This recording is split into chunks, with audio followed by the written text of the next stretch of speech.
శంకరులు అంటారు, ప్రణీజిత్వాదైత్యానపహృత శిరస్త్రైహి, ఆ పెట్టుకున్నటువంటి కిరీటాలున్నాయే అవి తీసేశారట, గబగబా తీసేసి అక్కడ పెట్టేశారట. ఎందుకని? అమ్మ దగ్గరికి ఎడుతున్నారు, లోపల అమ్మ దర్శనానికి ఎడుతున్నారు. వెళ్ళేటప్పుడు కిరీటాలు ఉండొచ్చా? పైన ఉండకూడదు. అమ్మ సాక్షాత్ పరాశక్తి స్వరూపం. అమ్మ దర్శనానికి ఎడుతున్నామని తీసేశారట. ఇవాళ మనం తిరుమలలో చూడండి మీరు, నాకు చాలా బాధ కలిగేది ఏమిటంటే ఒక్క బోర్డు పెట్టరు, సంప్రదాయాన్ని చెప్పినవాడు ఉండడు. మీరు టోపీలు పెట్టుకుని, పాపం వాళ్ళకి తెలియదు. నేను వెడుతున్న భక్తుల్ని ఎన్నడూ విమర్శించను, వాళ్ళకి తెలియక చేస్తారు. మీరు చెప్పండి, వాళ్ళు చేయరు. వాళ్ళకి తెలియక జరుగుతుందంటే పొరపాటు. దాన్ని అమ్మవారు కూడా క్షమిస్తుంది. పాపం టోపీలు పెట్టుకుని వస్తారు గుళ్లల్లో, తీర్థం దగ్గరికి, గోవిందరాజుల గుళ్ళోకి. అర్చకులు టోపీలు తీసి శటకోపం పెడతారు, మళ్ళీ వీడు టోపీ పెట్టుకుని వెళ్ళిపోతుంటాడు. వాడికి తెలియదు ఎందుకు టోపీ తీశాడు. గుళ్ళో టోపీ పెట్టకూడదురా, అది అపచారం అని వాడికి తెలియదు. తెలియక టోపీ పెట్టుకుంటాడు. మనకి నేర్పుతున్నారు శంకరాచార్యులు వారి శ్లోకాన్ని అడ్డుపెట్టి, నానా దేవాలయంలోకి నువ్వు పెడుతున్నా అంతే, అమ్మవారి అంతఃపురంలో పెడుతున్నావు దర్శనానికి, అందుకని శిరస్త్రైహి గభాన తీసేశారట. తీసేసి అక్కడ పెట్టేశారు. అపహృత శిరస్త్రైహి కవచిభిహి, కానీ కవచాలు తీయలేదు. కవచాలు మాత్రం ఉండిపోయేటాయి. ఏం కవచాలు తీయకపోవడం ఏంటి అంటే, టోపీ తీసేయడం తేలిక, తల మీద ఉంటుంది కాబట్టి ఇలా తీసేసి అక్కడ బల్లో నేలో ఏది ఉంటే అది అరుగో దాని మీద పెట్టేస్తారు. కవచం విప్పుకోవాలంటే యుద్ధానికి వెళ్ళేటప్పుడు కవచం కట్టుకున్నప్పుడు చాలా గట్టిగా కట్టుకుంటారు. ఎందుకని? ఆ కవచానికి పెద్ద పెద్ద గుండీళ్ళు అంటే ఉంటాయి, ఆ గుండీలు వేసి బిగించేస్తారు, కాళ్ళేసి కట్టేస్తారు. ఎందుకని? శరీరములకు ముఖ్యమైన భాగములకు దెబ్బ తినకుండా కవచం కాపాడుతుంది. ఇప్పటి వరకు బయట పదార్థములనన్నింటినీ తిని సంతోషించినటువంటి నాలుక అమ్మవారి ప్రసాదాన్ని నోట్లో వేసుకోవడంలో సంతోషిస్తుంది. ఇప్పటి వరకు బయట ప్రపంచాలన్నింటినీ ఆఘ్రానించి సంతోషించినటువంటి మనస్సు అమ్మవారి పాదముల మీద ఉన్న ఒక పుష్పము యొక్క సౌరభాన్ని వాసన చూడడంలో సంతోషిస్తుంది. ఇలా ఇంద్రియములన్నీ అమ్మవారి వైపుకి తిరుగుతాయి. అమ్మవారి వైపుకి తిరగగానే మీకు ఏది దర్శనం అవ్వాలి? అపారమైనటువంటి కాంతి. లలితా సహస్రంలో అయితే ఎందుకని? అమ్మవారు ఆవిర్భవిస్తోంది హోమగుండంలోంచి. ఆవిడ వచ్చే ముందే పెద్ద కాంతి వచ్చింది. కాంతి తర్వాత ఏది కనపడింది? చంపక, అశోక, పున్నాగ, సౌగంధిక, లసత్కచ. చంపక, అశోక, సౌగంధిక మొదలైనటువంటి పుష్పములతో అలంకారము చేయబడినటువంటి అమ్మవారి యొక్క కబరీబంధము దర్శనమవుతుంది. కబరీబంధం అంటే జుట్టు ముడి. ఇప్పుడు మీరు ఒకటి జాగ్రత్తగా ఆలోచించండి. మీకు లలితా సహస్రనామ స్తోత్రం ఇవ్వడంలో ఉన్న గొప్పతనం ఏమిటంటే, మీ మనస్సు ఆ స్తోత్రమునందు నిలబడాలి. నిజంగా మీరు లలితా సహస్రనామ స్తోత్రాన్ని చదవడంలో నిష్ణాతులు అనుకోండి, మీ మనస్సు ఎక్కడో అక్కడ 1000 నామాల్లో ఒక నామం దగ్గర నిలబడడానికి అలవాటు పడింది అనుకోండి. అలవాటు పడితే మీకు ఎంత నోటికి వచ్చినా సరే పుస్తకం లేకుండా మీరు ఆ స్తోత్రాన్ని చదవలేరు. నేను ఎందుకంటున్నాను ఈ మాట? చంపకాశోక, పున్నాగ, సౌగంధిక, లసత్కచ. ఏది దాన్ని దర్శనం చేయండి. ఇలా ఉంటుంది అమ్మవారి కబరీబంధం అని మీరు చూస్తే కదా చెప్పాలి. మీలో ఎవరైనా, మీరు కాదు నేను కానీ, అమ్మవారి కబరీబంధం చూడడం కుదురుతుందా? అమ్మవారికి మీరు ఎదట నిలబడి నమస్కారం చేస్తారు. అందులో పరాశక్తి స్వరూపానికి ఇలా నిలబడి కూడా నమస్కారం చెయ్యం, ఇలా నిలబడి నమస్కారం చేస్తాం. చేసినప్పుడు అమ్మవారి ఎదురుగుండా ఉన్నటువంటి రూపాన్ని మీరు దర్శిస్తారు, కానీ అమ్మవారి వెనుకకు వెడితే తప్ప అసలు మీకు కబరీబంధం కనపడదు. ఆ కబరీబంధం కూడా పుష్పాలతో అలంకారం చెయ్యబడి కిరీటంలో కొంత భాగం వెళ్ళిపోయి ఉంటుంది. ఉన్నప్పుడు మీరు ఆ కబరీబంధాన్ని ఎలా చూస్తారు? మీకు ఈ అనుమానం వచ్చిందనుకోండి, అక్కడ చంపకాశోక, పున్నాగ, సౌగంధిక, లసత్కచ అని చదివారు. ఇది మానసికంగా దర్శనం అవ్వడానికి ఇంతకు ముందు ఈ దర్శనం కాలేదే, ఎక్కడ చూడలేదే అని మీకు అనుమానం వస్తే మీ స్తోత్రం ముందుకు వెళ్ళిపోవచ్చా? చక్కన ఆగుతుంది. ఎందుకని? మీ మనస్సు దాని మీద విషయం మీదకి వెళ్ళిపోయింది. మనస్సు అటు వెళ్ళిపోయింది కాబట్టి జ్ఞాపకం రాదు తర్వాతి నామం. ఆగిపోయి చంపకాశోక, పున్నాగ, సౌగంధిక, లసత్కచ, చంపకాశోక, పున్నాగ, సౌగంధిక, లసత్కచ అని అదే నామం చెప్తూ అమ్మవారి కబరీబంధం ఎలా కనపడుతుంది? నేను త్రిపుర సుందర అమ్మవారి గుడికి వెళ్ళాను, అమ్మవారి గుళ్ళో అమ్మవారి ఎదురుగుండా నిలబడ్డాను, అమ్మవారి యొక్క ముఖం ఇలా చంద్రబింబంలా ఉంటుంది, అమ్మ కొంచెం ఇలా ముందుకి వంగినట్టుగా ఉంటుంది, కుచాభ్యాం ఆనమ్రం కుటిలశశి చూడాలముకుటం అని కిరీటంలో చంద్రవంక ఉంటుంది. మెడలో పెద్ద పుష్పహారాలు ఉంటాయి. కామేశబద్ధ మాంగళ్య సూత్ర శోభిత కంధర అని పెద్ద మంగళసూత్రం ఉంటుంది. పట్టు పుట్టం కట్టుకుంటుంది. పద్మాసనం వేసుకుంటుంది. ఆ కింద పెట్టినటువంటి పాదముల వంటి వాటి దగ్గర శ్రీచక్రం దగ్గర కుంకుమ అర్చన చేసేసి ఉంటుంది. బాహువులు కనపడతాయి. అమ్మవారి వెనక కబరీబంధం నేను ఇప్పుడు చూడలేదే, అందులో పుష్పమాల నేను చూడలేదే, మరి ఎలా చూడడం కుదురుతుంది? అలా పువ్వులతో కబరీబంధం ఉంటుందని ఇందులో చెప్తున్నారే అని మీకు ఇన్ని ఆలోచనలు వచ్చాయనుకోండి. చంపకాశోక పున్నాక సౌగంధిక లసత్కచాకులు ఇంద మణిశ్రేణి కనత్కోటి ఇరమండిత. అసలు ఆ కబరీబంధం మీద కిరీటం మీకు కనపడిందా? ఆ కిరీటం పక్కన పెడితే కదా కబరీబంధం కనపడితే తర్వాత మళ్ళీ కిరీటం పెట్టి మీరు చూసేది. ఇదే చూడని వారు మీరు అదెక్కడ చూశారు? మరి మీరు చూడడానికి అవకాశం లేని విషయాన్ని ముందెత్తుకున్నారు వ్యాసుల వారు. అసలు అక్కడ రహస్యం అంతా ఉంది. అందుకని అబ్బాయి, అది ఈ కంటితో చూసేది కాదు. విగ్రహం అయినా సరే వెనక్కి వెడితే నీకు కబరీబంధం కనపడుతుంది. త్రిపుర సుందరమ్మవారి గుడిలోకి వెళ్ళి అయ్యా ఓసారి అమ్మవారి విగ్రహం వెనకాతలకు ఎడతానండి అని మీరంటే పంపుతారా? పంపరు. మరి మీరు ఎప్పుడు చూస్తారు? ఇంకా అందుకే దర్పణ దర్శనము అని ఒకటి చేయిస్తూ ఉంటారు. సరే, అది పక్కన పెట్టండి. ఇది మీరు ధ్యానము చేత మాత్రమే అనుభవించవలే. అందుకని ఆ నామం ఏమిటి? ఆ నామము బాహ్యమునందు దర్శనీయము కాదు. మీరెవ్వరూ బెంగ పెట్టుకోకండి. ఎందుకంటే ఇవాళ ఒక రహస్యం ఉంది. అమ్మవారి నామంలో అమ్మవారి కబరీబంధానికి ఉన్న మొట్టమొదటి లక్షణం ఏమిటో తెలుసా అండి? ఘనం, నల్లటి మబ్బు ఎలా ఉంటుందో అలా ఉంటుంది అమ్మవారి యొక్క కబరీబంధం. అందుకని అవన్నీ వచ్చి అదంతా అమ్మవారి యొక్క కబరీబంధ దర్శనం. అందుకని అది కురిసిన శ్లక్షణం జిగురు జిగురుగా అలాగే ఉంటుంది. అమ్మవారిది ఆ నూనె రాసి మిరిసిపోతున్నట్టుగా ఉంటుంది. అందుకని ఇవాళ నల్ల మబ్బులు వచ్చాయి. ఒకవేళ అవి కురిసినా మనం బెంగపెట్టుకోక్కర్లేదు. ఒకసారి అలా పైకి చూస్తే కబరీబంధ దర్శనం అయిపోయినట్టే. చేసేసి మనం లోపలికి వెళ్ళి కూర్చుంటాం. అమ్మ మనకి ఇక్కడే మళ్ళీ వేరే ఏర్పాటు చేసింది. పిల్లలు ఎక్కడ తడిసిపోతారో అని అమ్మకి బెంగ.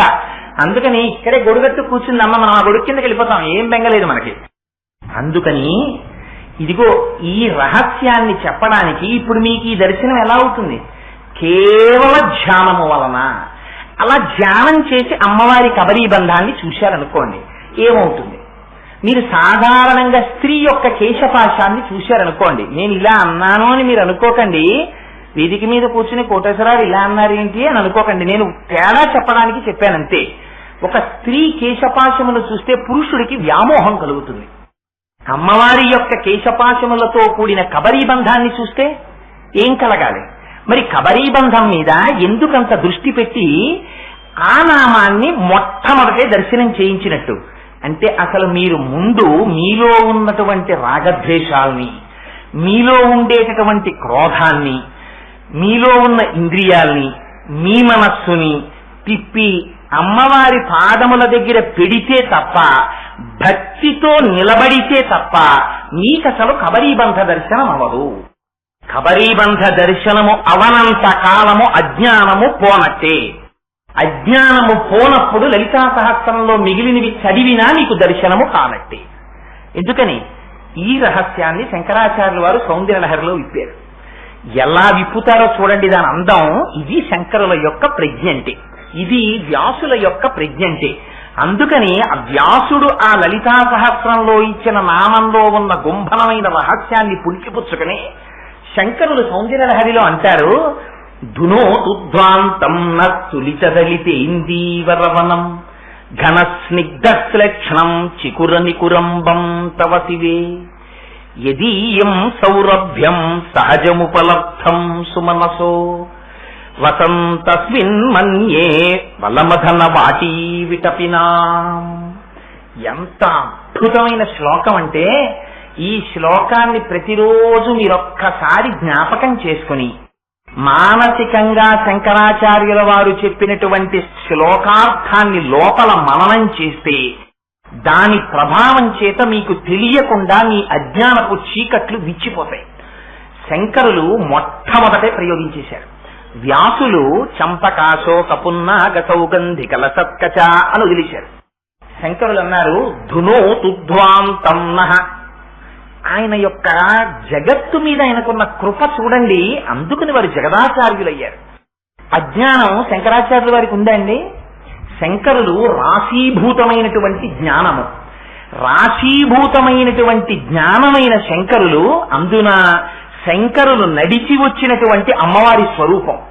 ఎందుకని పార్వతీ పరమేశ్వరుల ఇద్దరిలో పరమశివుడు నిర్గుణ బ్రహ్మమై ఉన్నప్పుడు ఆయన అసలు కదలడం. అమ్మవారితో కలిసి అమ్మవారు కదలిక తీసుకొస్తే కదులుతాడు. కదులుతున్న శంకరులంటే పార్వతీ పరమేశ్వరుల యొక్క కూడిన స్వరూపం అది. అటువంటి శంకరులకి అజ్ఞానం ఉంటుందా? ఉండదు. కానీ నహ అంటారు మాకు, అమ్మా ధునో ఉద్ధ్వాంతం చెదరగొట్టేయమ్మా అన్నారు. దీన్ని అజ్ఞానమనేటటువంటి చీకటిని తొలగొట్టాలి. నువ్వు ఎలా తొలగొట్టాలి? ధునో తుధ్వాంతం తులిత దళితేందీవరవనం, నల్ల కలువల తండమును ఒకదాన్ని ఊహించమన్నారు. అంటే మీరు ఏ రైల్లో ఉన్నా వెడుతున్నప్పుడు సాధారణంగా ఇలాంటి సన్నివేశాలు కనిపిస్తాయి. ఒకనాడు ఈ పట్టణానికి కోకనదము అని పేరుట, ఎర్ర తామర పూలతో నిండిపోయి ఉండేది కాబట్టి ఎక్కడ చూసినా. ఇవాళ అలా ఎక్కడా కనపడదు మీకు. అందుకని నల్ల కలువల తండం ఒకటి ఉందనుకోండి. అంటే మీరు ఈ ఒడ్డున నిలబడితే ఒక పెద్ద చెరువులు ఒకదాన్ని ఊహించండి. ఆ చెరువులో ఎప్పుడైనా మీరు సామర్లకోట నుంచి కాకినాడ వస్తుంటే కాలవ నీటిలో గుర్రపు డెక్క మొక్క అని పెరిగిపోతుంది. పెరిగిపోతే ఇంకా కాలవ కనపడదు మీకు, గుర్రపు డెక్క మొక్కే నిండిపోతుంది. తెలియనివాడు ఇవన్నీ మొక్కలే, కింద నీళ్లు లేవనుకుంటాడు. అలా మీరు ఇక్కడి నుంచి చూస్తే మీ కంటికి కనపడినంత దూరాన్ని ఒక పెద్ద సరోవరాన్ని ఊహించండి. ఆ సరోవరం నిండా ఒకదాని పక్కన ఒకటి, ఒకదాని పక్కన ఒకటి, ఒకదాని రేకుల్లో ఒకటి రేకులు పెట్టేసుకుని అరవిరిసిపోయాయి అనుకోండి నల్ల కలువలు. ఇక్కడి నుంచి మీరు నిలబడి చూస్తే అన్ని నల్ల కలువలే. అలా చెరువంతా కనుచూపు ఇటు తిప్పి చూసినా అటు తిప్పి చూసినా నల్ల కలువలతో నిండిపోయి ఉందనుకోండి సరోవరం. అసలు ఆ నల్లటి కలువల్ని చూసేటప్పటికీ మీ కంటికి చల్లదనం కలుగుతుంది. ఎందుకని? ఆ నల్ల కలువకున్నటువంటి శక్తి అటువంటిది. అప్పటి వరకు మీ కన్ను రాగద్వేషములకు అలవాటు పడిపోయింది. ఇలా చూడగానే ఒకసారి ప్రీతి, ఒకసారి అప్రీతి, దీనికి అలవాటు పడింది ఈ కన్ను. ఈ కన్ను అమ్మవారి యొక్క జుట్టుని చూసేటప్పటికీ ఆ జుట్టు ఎలా ఉంటుందిట? అది పెద్ద నల్ల కలువల తండంలా ఉంటుందిట. అన్ని నల్ల కలువలు విరబూసేస్తే ఎలా ఉంటుందో అలా ఉందమ్మా నీ జుట్టు. అటువంటి జుట్టుని నేను చూస్తున్నాను. అయితే జుట్టు అనేటప్పటికీ మనకు ఒక అనుమానం వస్తుంది.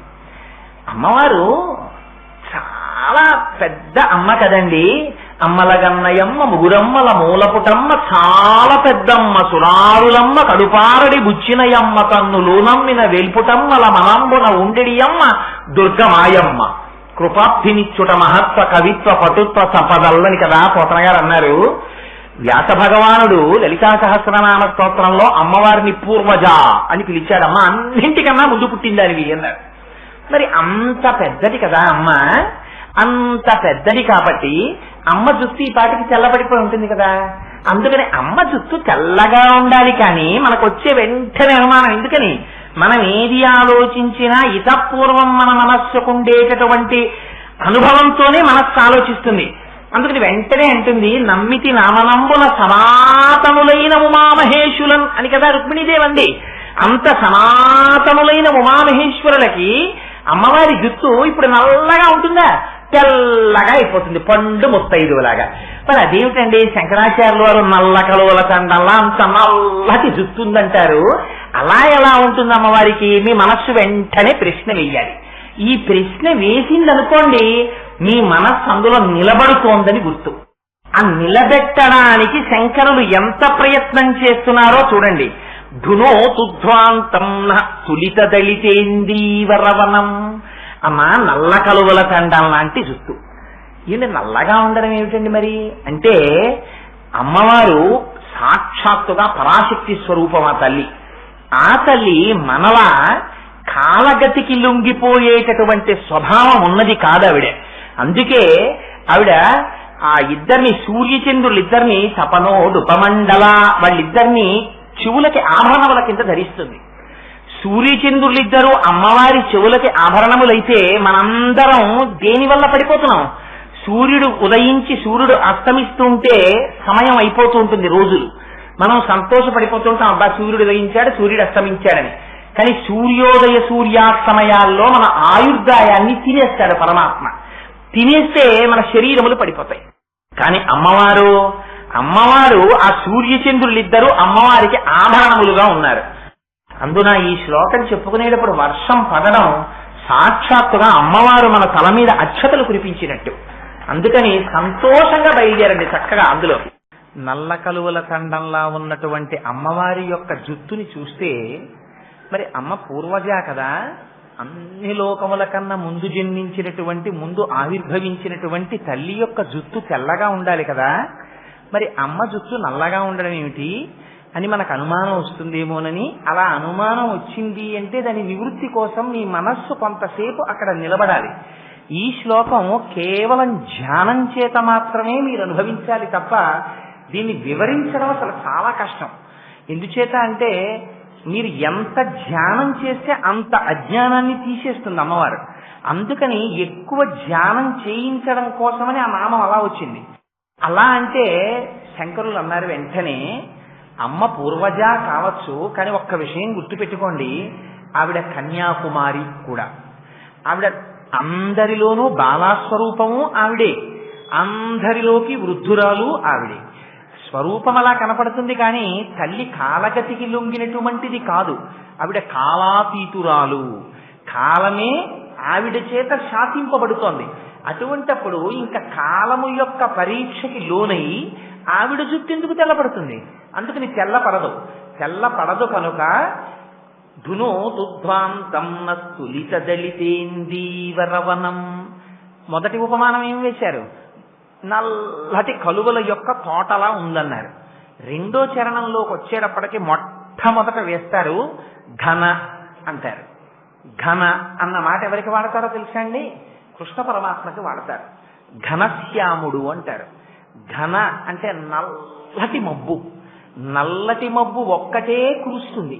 కురియని మబ్బు అనుకోండి, అది ఉండి ప్రయోజనం లేదు. తెల్ల మబ్బు వస్తుంది, ఉపయోగం ఏముంది? లోకానికి ఉపయోగం ఏమి ఉండదు. తెల్ల మబ్బు వస్తుంది, వెళ్ళిపోతుంది, కురవదు. నల్ల మబ్బు ఆశలు రేపుతుంది. నల్ల మబ్బుని చూడగానే ఒక్కడికి దాహార్తి కలిగిందనుకోండి, దాహం తీర్చుకుంటారు నీళ్లు తాగి. కానీ సమస్త జీవకోటి బతకాలనుకోండి, దేనివల్ల బతకాలి? ఒక్క మేఘం వల్ల మాత్రమే బతుకుతాడు. మేఘం వచ్చి కురిసిందా అందరి దాహార్తి తీరుతుంది, పంటలు పండుతాయి. సంధ్యావందనం చేసుకోవాలన్నా నీళ్లుండాలి. ఆ నీరు లేని రోజున ధర్మము కూడా లుప్తమైపోతుంది. అందుకని అన్నింటికీ అవసరమైనటువంటి నీటిని కురిపించగలిగినటువంటి నల్లని మేఘం ఎలా ఉంటుందో అలా ఉంటుంది అమ్మవారి యొక్క జుత్తు. ఆ ఘన అన్న శబ్దం వాడడంలో ఉన్న గొప్ప రహస్యం ఏమిటి? మేఘాన్ని మీరెవ్వరూ పిలవరు. ఏమండి, చాలా అవసరం మీకుందనుకోండి, మీ ఇంట్లో అటువంటి ఇష్టి జరిగితే తప్ప శుభం కలగదు అన్నారు పెద్దలు. ఎవరో ఏమన్నా ఇష్టి ఎవరు చేయిస్తారండి అన్నారు. ఎక్కడో విశాఖపట్నంలో ఫలానా వారు ఉన్నారండి, వారు మంచి సిద్ధహస్తులు, వారు చేయిస్తారా ఇష్టి అన్నారు. అంటే మీరు ఏం చేస్తారు? సొమ్ముకి వెరవకుండా విశాఖపట్నం వెళ్ళి వారి పాదాలు పట్టుకుని, అయ్యా మీకు తప్పదు, మీరు మా ఇంటికి వచ్చి తప్పకుండా ఆ ఇష్టి చెయ్యాలి అని వారిని తీసుకొస్తారు. మీకు అలాగే లోకమునకు అంతటికీ కూడా తాపం పెరిగిపోయింది. తాపం ఎందుకు పెరుగుతుంది? శంకరాచార్యులు వారి శివానంద లహరిలో చెప్తారు ఈ రహస్యాన్ని. జలంతీ శంభో త్వచ్చరిత సరిత కిల్బిషరజో జలంతీ ధికుల్యాః సరశుపతంతి విజయతాం దిశంతి సంసార భ్రమణ పరితాపోపశమనం వసంతి మచ్చేతో హృతభువి శివానందలహరి అంటారు. బయట వాన లేకపోతే తాపం ఎలా వస్తుందో భగవంతుని యొక్క అనుగ్రహం కలగనంత కాలం లోపల కూడా సంసార తాపం అలా ఉంటుంది. ఈ తాపం పోవాలంటే బయట తాపం పోవడానికి నల్లమబ్బు వస్తుంది, ఇక్కడ తాపం పోవడానికి అమ్మవారి అనుగ్రహం రావాలి. ఈ అమ్మవారి అనుగ్రహం మీరు పిలిస్తే వచ్చేది కాదు, అమ్మ తనంత తాను కురిపిస్తుంది. మేఘం ఎవరు పిలిచారని వస్తుంది, పిలవకుండా మేఘం వస్తుంది. మీరు కురు అని అడగక్కర్లేదు, కురిసేస్తుంది. కురిసేసి అయ్యో మేఘమా ఇంత నీరు కురిశావా అని మీరేం కృతజ్ఞత చెప్పక్కర్లేదు. మీరు చెప్పినా చెప్పకపోయినా అమ్మయ్యా నేను కురిసేశానని మేఘం వెళ్ళిపోతుంది. అలా మీరు ఏం చేశారు కనుక మీరు అమ్మవారి కబరీ బంధం చూశారు. చూసినంత మాత్రం చేత అయ్యో నా కోసమని వచ్చి ఏమిటి కబరీ బంధం చూడడంలో గొప్పతనం? అదే నేను చెప్పింది. కబరీ బంధం మీరు ఈ కంటితో అమ్మవారి వెనక్కి వెళ్ళి ఎప్పుడూ చూడరు. మీరు అమ్మవారి మూర్తిని ఇలా చూశారనుకోండి, ఎక్కడైనా ముద్ర వేసిన దాన్ని ఫోటోలు అనడం నాకు ఇష్టం ఉండదు. అమ్మవారే నా దృష్టిలో. అందుకని నేను ఫోటో అన్న మాట వాడడానికి అంత ఇష్టపడినాం. చూస్తే నీకు ముందు భాగం కనపడుతుంది, వెనక్కి తిరిగిన భాగం నీకు ఎలా కనపడుతుంది? నీకు కనపడదు. అంత కోరిక ఉంటే చూడాలని ఒక్క చోట చూడడానికి కుదురుతుంది. మీరు ఎప్పుడైనా ర్యాలీ వెళితే అక్కడ ముందు జగన్మోహనుడిగా ఉన్న స్వామికి వెనక్కాతలకి మీరు వెళితే జగన్మోహినిగా ఉంటుంది. అక్కడ మీరు కబరీబంధాన్ని చూడొచ్చు. ఆ కబరీబంధాన్ని మీరు ఎప్పుడైనా చూసి మనసులో బాగా ధ్యానం చెయ్యాలి. ఇక్కడ జ్ఞాపకం ఉండాలి. నల్లటి కబరీబంధాన్ని చూస్తే నల్లటి మబ్బును చూసేసినట్టే. నల్లటి మబ్బు వచ్చిందనుకోండి, ఇంకా మీరు అమ్మో ఈ మబ్బు వచ్చింది, కురుస్తుందో వెళ్ళిపోతుందో బెంగెట్టుకోక్కర్లేదు. ఏమండి, నల్లటి మబ్బు ఉన్న వెలుతురిని తీసేసి చీకటి చేసేస్తుంది. చీకటి చేసేసిన మబ్బు తాపాంగలా పోగొడుతుంది. మీరు అనుభవిస్తేనే తెలియాలంటే ఇది అనుభవైక వైద్యం. మీరు మాటలతో చెప్పగలరా? ఇవాళ అమ్మవారి వీడి శ్లోకం ఎలా చెప్తాడు? కష్టం కదా, శంకరులు ఇచ్చారు కానీ నేను చూపిస్తాను ఏమిటో అంది. అందుకని ఘన అన్న మాటకి నిర్వచనం ఏమిటో మబ్బు రూపంలో వచ్చి చెప్పేసింది ఆవిడ. ఇంకా నేనేం చెప్పను. అసలు ఘన చెప్పకముందే ఆవిడ ఘన అంటే ఏమిటో చెప్పేసింది బయట, మీరు అనుభవించేశారు. అందుకని అమ్మవారు అనుభవింప చేసేసింది. ఇది అమ్మవారి కరుణంటే. అందుకని చూడండి, ఇన్ని శ్లోకాలు చెప్పాం, ఇన్నాళ్ళ నుంచి చెప్తున్నాం. వచ్చిందా నల్ల మబ్బు? ఇప్పుడే కురవాలా? 1 గంటకి రాకూడదా? 3ంటికి రాకూడదా? తెల్లారకట్ట రాకూడదా మబ్బు? ఉపన్యాసానికి కూర్చుని ప్రార్థనా శ్లోకాలు చెప్పి 2వ పాదంలోకి ఘన అందాం అనుకునే వాటికి కురిసిందంతే. ఆ కురవకపోతే నేను చెప్పిన తర్వాత కురిసిందనుకోండి, నువ్వు చెప్పాక నేను కురవడం ఏమిటి? నేను కురియడం నా లక్షణం. నేను అజ్ఞానం తీసేస్తాను. పైకి నల్ల మబ్బు వస్తే చీకటి అయినట్టు ఉంటుంది, కానీ నల్ల మబ్బు తాపాన్ని పోగొట్టేసినట్టు నా నల్లటి కబరీబంధాన్ని చూస్తే నీలో ఉన్న నల్లటి అజ్ఞానాన్ని తీసేస్తే నీ తాపం పోతుంది, సంసార తాపం. ఇప్పటి వరకు ఉన్న తాపం వర్షం కురిసేసేటప్పటికి అమ్మయ్యా వాతావరణం చల్లబడిందంటాడు. నల్ల మబ్బు రానంతసేపు బాప్రే ఇవాళ ఎలా ఉందో వాతావరణం అంటాడు. ఈ మాట అనుకోకుండా ఇవాళ మృత్యుంజయరావు గారు నోటి వెంట వచ్చేసింది. ఆయన ఉపన్యాసం చెప్తూ ఇవాళ గట్టి ఎండ కాసింది అన్నారు. ఎందుకు ఆ మాట అందాం? ఆయన ఏమైనా మనం చెప్పమన్నామా? వాతావరణం గురించి మీరు ముందోసారి చెప్పండి అన్నామా? అమ్మవారు శ్లోకానికి ముందే ఆ మాట చెప్పేసింది. మీరు ఇప్పటి వరకు సంసార తాపమునందున్నారు. ఈ శ్లోకం వినడం చేత మీ జన్మాంతర సుకృతముగా అజ్ఞానమును తీస్తున్నారు. మీరు ఈ మనుష్య జన్మ యొక్క ఫలితాన్ని పొందారు అని నోటితో చెప్పకుండా మబ్బుగా వచ్చి కురిసింది తల్లి. అందుకని ఆ మేఘం నాకు మేఘంలా కనపడలేదు, అమ్మవారి కబరీబంధంగానే చూసి నేను నమస్కారం చేసుకున్నాను. సరే, అందుచేత ఘన శిలక్షణం. ఇవాళ నిజంగా మబ్బు రాకపోతే నేను ఈ ఘన గురించి ఎంతసేపు ఘనంగా కొట్టుకుని ఉండేవాడినో అది చెప్పడానికి. శిలక్షణం అంటే ఏమిటో తెలుసా అండి? నల్లగా ఉన్న వస్తువుని మీరు చూసినప్పుడు కంటికి బా ఏమిటి అంత నల్లగా ఉంది అన్నట్టుండకూడదుట. అమ్మవారి జుత్తు ఎలా ఉంటుందట? శ్లక్షణం అంటే మెరుపులు కింద చక్కటి నూనె రాశారనుకోండి, శ్లక్షణ.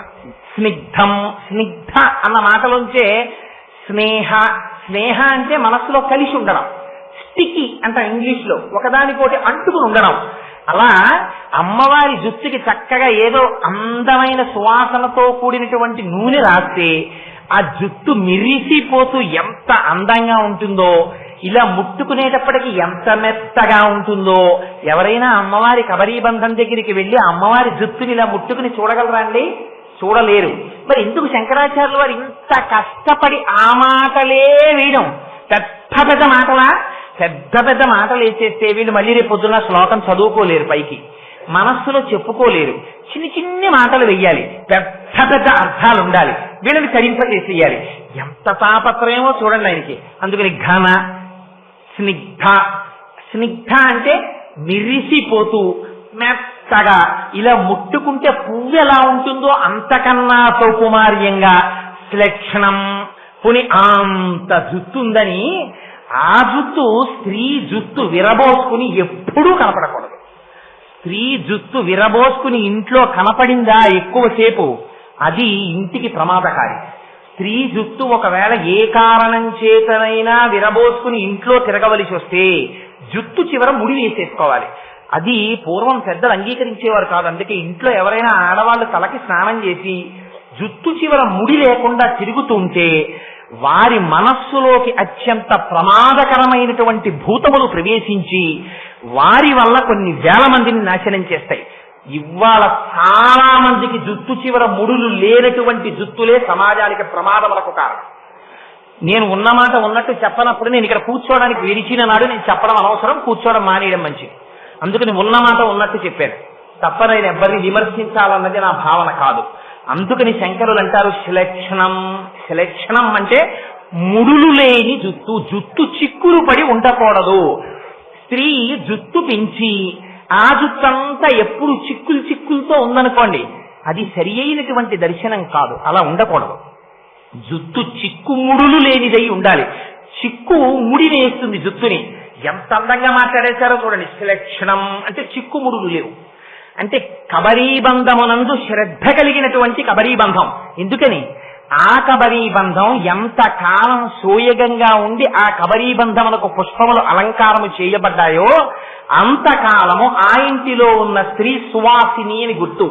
ఆవిడ సువాసినిగా ఉన్నంత కాలం ఆవిడ భర్త బతికున్నాడని గుర్తు.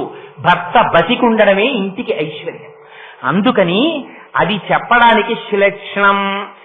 పరమశివుని యొక్క ఆయుర్దాయం అంతా దేనివల్ల?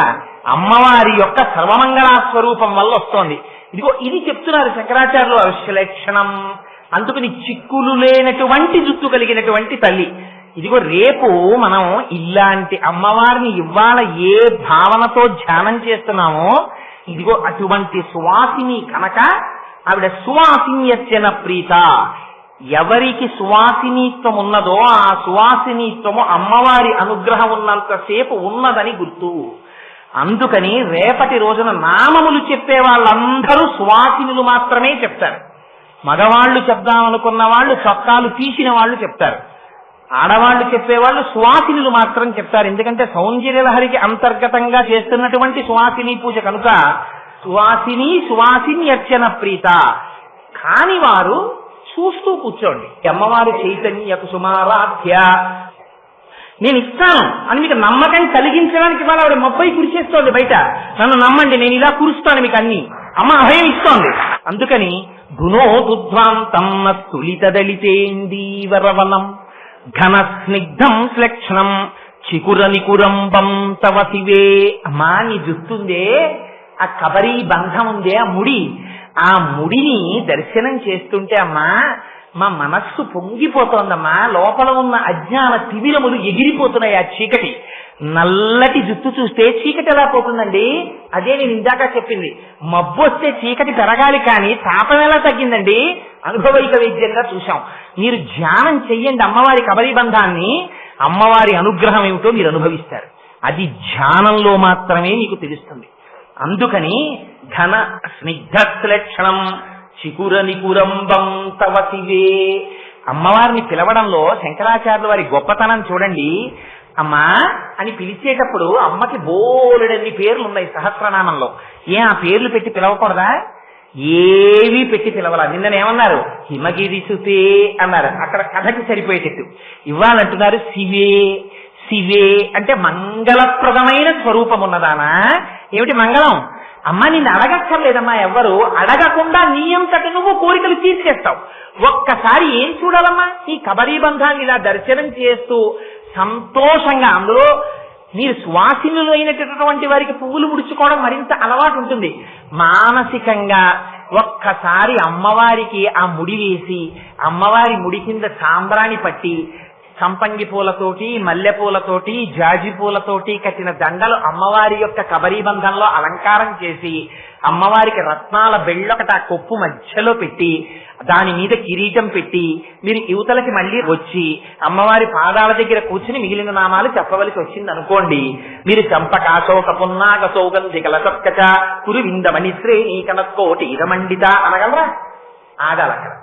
ఆగేం చెయ్యాలి? ఒక్కసారి అమ్మ కబరీబంధం చూడాలప్ప. ఎంత జుత్తు అని ఆ జుత్తు చేతుల్లోకి తీసుకుని మురిసిపోయి కళ్ళకద్దుకుని అది ముడేసి ఇంత ముడైన తర్వాత అమ్మ నవ్వుతూ కూర్చుంటే అమ్మా ఎంత ముడెమ్మా అని పక్క బంగారు పళ్ళెంలోంచి పువ్వుల దండలు తీసి అమ్మవారి కబరీబంధానికి అలంకారం చేసి పొంగిపోయి ఆ జుత్తుకి తడి లేకుండా కింద ఒక్కసారి సాంబ్రాణి పట్టి ఇక్కడ అసలు గమ్మత్తు వస్తోంది చూసారా. ధ్యానంలో రకరకాలు రావడానికి కారణం శంకరులు వెంటనే ఒక మళ్ళీ మాట అన్నారు. ఏమిటా మాట?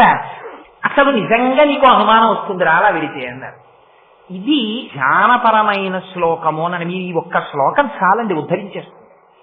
ఎందుకంటే ఇందులో పాదం దాటి పాదంలో కెడుతుంటే ఎన్ని రహస్యాలు చెప్తారో చూడండి శంకరాచార్యులు వారు. మీరు పువ్వులు పట్టుకుని ఇంకా లోపలికి వెళ్ళలేదు అసలు పూజా మందిరంలోకి. పువ్వులు ఇంకా తెచ్చుకోవాలి. అమ్మవారి కొప్పు ముడి వేసి చూస్తున్నారు. అమ్మవారి కొప్పు ముడి చూస్తుంటేట ఘన స్నిగ్ధ శ్లేక్షణం చికుర నికురంబం తవ శివే. శివే, ఓ పరమశివుని ఇల్లాలా, అమ్మా మంగళప్రదమైన స్వరూపమున్నదానా, అవ్యాజ కరుణామూర్తి, యదీయం సౌరభ్యం సహజముపలబ్ధం. అమ్మా నీ కబరీ బంధంలోంచి సువాసన వస్తోందమ్మా అన్నారు. ఎప్పుడు రావాలి సువాసన? ఎక్కడి నుంచి వస్తుంది? పువ్వులు పట్టుకొస్తేనే సువాసన వస్తుంది, లేకపోతే అగరత్తు వెలిగిస్తే వస్తుంది. అసలు ముందు పుష్పాలతో మీరు పూజ చేయకుండా ధూపం వేస్తారా?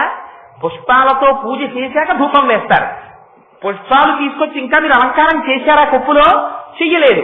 మీరు మానసికంగా వెళ్ళినా అంతే దాని అర్థం. ఆ కొప్పులోంచి సువాసన వచ్చేస్తోంది. ఇదేమిటమ్మా? సహజముపలబ్ధం. పైగా అమ్మ చిత్రం ఏమిటో తెలుసా? ఇంతకు ముందు నువ్వు పువ్వులు పెట్టుకుని పెట్టుకుని పెట్టుకుని పెట్టుకుని రకరకాల పువ్వులన్నీ పెట్టుకోవడం వల్ల ఆ కొప్పుకి సువాసన వస్తోంది అనుకుందామంటే, అమ్మా ఇది పువ్వులు పెట్టుకోవడం వల్ల వస్తున్న సువాసన కాదు, ఆ జుట్టుకి సహజంగా సువాసన ఉంది. అది విచిత్రం. ఇది నక్కీరుడు నమ్మలేదు. పరమశివుడు రాసిచ్చాడు శ్లోకం, పార్వతీదేవి యొక్క కేశపాశమునకు సహజ సుగంధం ఉన్నది అని. అదేమిటయా జుట్టుకి సువాసన ఎక్కడ ఉంటుంది, నేను నమ్మనన్నాడు. నువ్వు వెళ్ళి చెప్పరా ఈ మాట అన్నారు పరమశివుడు రాజ్యసభలో. నేను చెప్పను, నేను నమ్మను, ఎలా ఉంటుంది సువాసన అన్నాడు. నీకు అనారోగ్యం వస్తుందన్నాడు. ఆయనకి అనారోగ్యం వచ్చి శుష్కించిపోయాడు. అప్పుడు మళ్ళీ పెద్ద గ్రంథం ఒకటి రాశాడు. రాసి అమ్మవారిని అయ్యవారిని ఉద్దేశించి స్తోత్రం చేశాడు. మళ్ళీ ఆరోగ్యం వచ్చింది. అందుకని సహజముపలబ్ధం సుమనత. అక్కడ అమ్మా నీ కబరీ బంధానికి సహజమైనటువంటి సువాసన ఉంది. ఎటువంటి సువాసనో తెలుసా అన్నది? వసంతస్మిన్ మన్యే వలమధన వాటి విటపినాం. అదిగో దేవేంద్రుడున్నాడే, ఆ దేవేంద్రుడి యొక్క తోటలో ఉద్యానవనంలో కల్పవృక్షం ఉంది. ఆ కల్పవృక్షానికి పువ్వులు పూస్తాయి. అందరూ కల్పవృక్షం దగ్గరికి వెళ్ళి మాకు కల్పవృక్షం పువ్వు దొరికితే బాగుండు, తల్లో పెట్టుకుందాం అనుకుంటారు. ఆడవాళ్ళందరూ పువ్వులు వంక చూస్తారు. చూసి ఏమనుకుంటారు? ఇది 5వ తనానికి గుర్తు, మేము సువాసినులం కదా, ఈ పువ్వు మేం కబరీ బంధంలో పెట్టుకుంటాము అనుకుంటారు.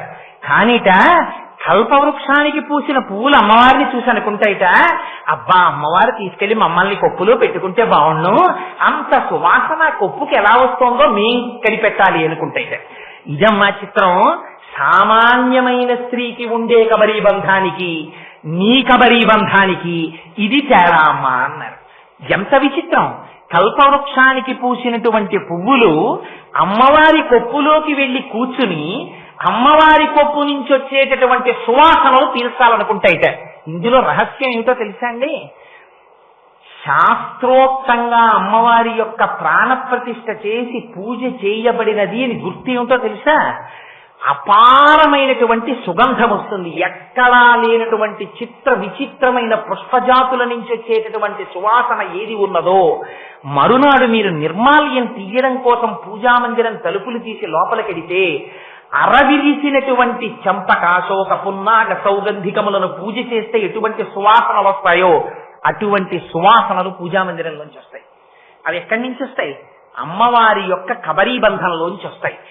ఎవరైనా ఈ శ్లోకం వింటున్నప్పుడు వాళ్ళ మనస్సు నిలబడింది అనుకోండి, అమ్మవారి కబరీ బంధాన్ని మానసికంగా ఒక్కసారి దర్శనం చేశారనుకోండి, ఆ పువ్వులు కనపడినా, కబరీ బంధం కనపడినా, ఆ జుట్టు కనపడినా, వాటి మెత్తతనం కనపడినా, వాటికి ఉన్న సువాసన మనస్సులో ఆఘ్రానించినా, దేవేంద్రుడి కల్పవృక్షానికి పూసిన పువ్వులు కూడా అందులో చేరడానికి చేసేటటువంటి ప్రయత్నాన్ని మనస్సులో ఊహించి, మా ఇంత గొప్ప కబరీ బంధమా అని మనస్సులో అనుకున్నా తక్షణ ఫలితం ఏమిటో తెలుసా అండి? వచ్చిన మబ్బు కురిచేసినట్టు ధునో తుధ్వాంతం, అజ్ఞానం తీసేస్తుందంటే అమ్మ వారి మనస్సు భక్తి వైపుకి చిరిగిపోతుంది. ఇదిగో అలా చెయ్యగలిగిన అపారమైన శక్తి అమ్మవారి కబరీ బంధానికి ఉంది. ఈ కబరీబంధం మనం మూర్తికి ముందు నిలబడి చూడలేం కనుక దర్శనం చేసిన వారు కనుక శంకర భగవత్పాదులు నేను దర్శనం చేసి దాచుకుంటే అది ఈ జాతికి ఎలా అందుతుంది శ్లోకం రాశారనుకోండి, మీరు ఆ శ్లోకం ఎన్ని మాటలు చెప్పండి, ఇది శంకరులు దర్శనం చేసిన స్థితి అని వస్తుంది ఆ శ్లోకానికి అర్థం. అలా అంటే వీళ్ళకి ఎలా పోతుంది అజ్ఞానం? అజ్ఞానం పోవాలని కోరుకున్నవాడు ఏమండి మబ్బొచ్చి మా ఇంటి పెరట్లో నూతులోనే కురిస్తే బాగుండి అనకూడదు. అంతకన్నా దారుణం ఇంకొకటి లేదు. మబ్బొచ్చి కురిస్తే ఎలా కురవాలి? మా ఊరంతా కురవాలి, మా దేశమంతా మబ్బులు కురవాలనాలి. అంతేకాని మబ్బు మా ఇంటి పెరట్లో నూతిలోనే కురవాలనం కదా. అందుకని అమ్మవారి కబరీబంధ దర్శనం అయిన నాడు ఏం కోరుకోవాలి? తను తన మాటలతో చెప్పడం చేత మానసిక దర్శనం చేసినటువంటి సమస్త లోకములకు అజ్ఞానము పోవాలని తాను కోరుకోవాలి. మబ్బు తన ఇంట్లో కురవకూడదు, అంతటా కురవాలని కోరినట్టు ధునో తుధ్వాంతం అంతటా అజ్ఞానం పోవాలనాలి. అందుకని శంకరులు చూడండి, ధునో తుధ్వాంతం మా అందరికీ. శంకరులు ఒక్కరూ పెట్టుకోలేరా పేరు? పెట్టుకోరు. ఇది జగదాచార్యుల యొక్క కృప. మీరు ఎన్ని మాటలు శిరస్సు ఉంచి శంకరాచార్యులు వారికి నమస్కరిస్తే మీరు వారి రుణం తీర్చుకోగలుగుతారు. ఇది శంకరుల యొక్క అపారమైన ప్రజ్ఞాస్వరూపం ఈ శ్లోకం. అందుకని అంత గొప్ప శ్లోకాన్ని మనకి శంకరులు అందించారు సౌందర్యలహరిలో. సరే, ఇంకొకసారి ఆ శ్లోకాన్ని అంటాను. ఇవాళ నాకు భారం అంతా ఎక్కడ తగ్గిపోయిందంటే 1కి 10 మాటలు నేను అమ్మవారికి కృతజ్ఞతలు చెప్పుకుంటున్నాను. ఆ మబ్బు వచ్చి కురియడంలో తగ్గిపోయింది నాకు. నేను ఇంత వివరణ చెయ్యక్కర్లేకుండా అయిపోయింది. అందుకని ధునో తుధ్వాంతం స్తులిత దళితేందీవరవనం ఘన స్నిగ్ధశ్లక్షణం చికుర నికురంబం తవ శివే యదీయం సౌరభ్యం సహజముపలబ్ధం సుమనసో వసం తస్మిన్ మన్యే బలమధన వాటి విటపినాం. కాస్త తప్పులు లేకుండా ఉచ్చారణ చెయ్యగలిగినటువంటి ప్రతివారు, ప్రత్యేకించి సువాసినులు, ఈ శ్లోకాన్ని నేర్చుకుని ప్రతిరోజు ఒక్కసారి చదువుకోవడం నేర్చుకోండి. నేర్చుకున్నారా? అమ్మవారి కబరీబంధాన్ని, ఆ పువ్వుల్ని చూశారా? జన్మ జన్మలకు యోగ్యుడైనటువంటి భర్త లభించి తరగని ఐదోతనంతో భర్త చేతులలో వెళ్ళిపోయేటటువంటి అదృష్టాన్ని పొందుతారు. అందుచేత అంత పరమోత్కృష్టమైన శ్లోకం. సరే, శంకరులు ఈ శ్లోకంలో చేసినటువంటి గొప్ప ప్రయోగాన్ని విన్నారు. ఇంకొక శ్లోకం, ఆ శ్లోకంలో శంకరాచార్యులు వారు అంటారు, ఒక్కొక్క శ్లోకంలో ఒక్కొక్క ప్రయోగం చేశారని. అందుకే దానికి సౌందర్య లహరి. లహరి అంటే నీటి బుగ్గ పైకి తన్నినట్టు తన్నింది శంకరాచార్యుల వారిలోంచి తప్ప అది ఎక్కడో కూర్చుని ఆలోచించి ఇది ఎలా రాద్దాం అది ఎలా రాద్దామని రాసింది కాదు. వారు చేసిన దర్శనాల్ని తీసుకొచ్చి మనకు అందించారు. ఇంకొక శ్లోకం ఇస్తారు చూడండి శంకరాచార్యులు వారు. ఈ శ్లోకం కూడా మీరు మానసికంగా దర్శనం చేశారనుకోండి, అసలు దాని ఫలితాన్ని నేను చెప్పలేనన్నారు శంకర్. అసలు ఫలితం చెప్పాల శంకరాచార్యులు వారు. అసలు ఫలితం చెప్పని శ్లోకం అది. విచిత్రం ఏంటంటే కబరీబంధ దర్శనానికి ధునోతుధ్వాంతం అన్నారు, అసలు ఆ శ్లోకానికి ఫలస్తులు చెప్పరు. అటువంటి శ్లోకం మీరు వినండి జాగ్రత్తగా. రణీజిత్వా దైత్యానపహృత శిరస్త్రైః కవచిభి నివృత్యై చండాంశ త్రిపురహర నిర్మాల్య విముఖైః విశాఖేంద్రోపేంద్రో శశివిశద కర్పూర చకలాః అని వసంతస్మిన్ అని విలీయంతే మాతస్తవ వదన తాంబూల కబలాః. ఎంత గొప్ప శ్లోకం అంటే అది ఒక గొప్ప సన్నివేశాన్ని మీకు తీసుకొచ్చి చూపిస్తున్నారు శంకరాచార్యులు వారు. అమ్మవారు ఒకనాడు అంతఃపురంలో కూర్చుంది మణిద్వీపంలో. ఎక్కడో శత్రువులు రాక్షసులు బయలుదేరారు, అల్లరి చేస్తున్నారు. అల్లరి చేస్తుంటే అమ్మ మొట్టమొదట పిలిచిందిట. ఎవరిని పిలిచింది? విశాఖేంద్రోపేంద్రో విశాఖుడిని పిలిచిందిట. విశాఖుడు అంటే ఎవరు? విశాఖుడు అంటే సుబ్రహ్మణ్యేశ్వరుడు, స్కందుడు. సుబ్రహ్మణ్యుడు అమ్మవారి యొక్క సమస్త తేజస్సుని పునికి పుచ్చుకున్నవాడు. ఎందుకని అంటే అదో మళ్ళీ చాలా పెద్ద కథ. ఇప్పుడు నేను ఆ కుమార సంభవం వెనకాతల ఉన్న రహస్యం అంతా ఎక్కడ చెప్పగలను కానీ ఒక్క విషయం చెప్తాను. ఒకనాడు పరమశివుడు సనక సనందనాది మహర్షుల్లో ఒకరిని అడిగారు, నువ్వు నాకు కొడుకువై పుట్టాలి అని. ఆయన అన్నాడు, తప్పకుండా పుడతానన్నాడు. అయితే అమ్మవారు సంతోషపడిపోతుంటే ఆయన అన్నాడు, అమ్మ నువ్వెందుకు సంతోషిస్తున్నావు? నేను అమ్మ కడుపులో ప్రవేశించాను, నేను ఆయనకి కొడుకుగా వస్తాను, ఆయనకే కొడుకుగా వస్తానన్నాడు. అదేంటి అలా ఎలా కుదురుతుందండి? అందుకే సుబ్రహ్మణ్యేశ్వర స్వామి వారి అవతారంలో పరమశివుని యొక్క వీర్యము పార్వతీదేవిలో ప్రవేశించకుండా స్కందుడై స్ఖలనమైనటువంటి వీర్యంలోంచి ఆయన 6 ముఖాలతో విత్పత్తి చెందుతాడు. కానీ ఆవిడ ఒకటి అడిగింది, నేను తపస్సు చేసినటువంటి ప్రదేశం ఒకటి ఉంది, అక్కడ నా శరీరం నీరుగా ఉంది, నువ్వు ఆ సరస్సులోంచి బయటికి రావాలని అడిగింది. అందుకని శరవణభవ, ఆయన మంత్రం కూడా శరవణభవ సుబ్రహ్మణ్యేశ్వరుడిది. అందుకని ఆ తపోగుండంలోంచి, ఆ నీటి గుండంలోంచి బయటికి వచ్చాడు ఆయన. అందుకే మీరు చూడండి, సుబ్రహ్మణ్యేశ్వర స్వామి వారిని కానీ మీరు చూస్తే ఎంత అందమో చెప్పలేను. అమ్మవారు ఎంత అందమో అంత అందం మీకు ఇద్దరిలో కనపడుతుంది. ఒకరు శ్రీ మహావిష్ణువు, ఎందుచేతనంటే స్త్రీగా ఉన్న అమ్మవారే పురుషుడుగా ఉంటే శ్రీ మహావిష్ణువు. అందుకే విష్ణుమూర్తి కూడా పరమశివుడిలో దేహార్థ భాగాన్ని పొందుతారు. అందుకని అయ్యవారంత అందంగా ఉంటారు విష్ణువు. మళ్ళీ సుబ్రహ్మణ్యుడు అంత అందగాడు. ఆయన ఇలా శక్తి పట్టుకుని ఒక్కొక్క చోట అయితే కేవలం గోచి పెట్టుకుని నిలబడ్డాడు మహానుభావుడు. అయినా సరే ఇలా నిలబడితే ఎంత అందమో, ఆ బుగ్గలు చూస్తే ఆ ఎర్రటి బుగ్గలు.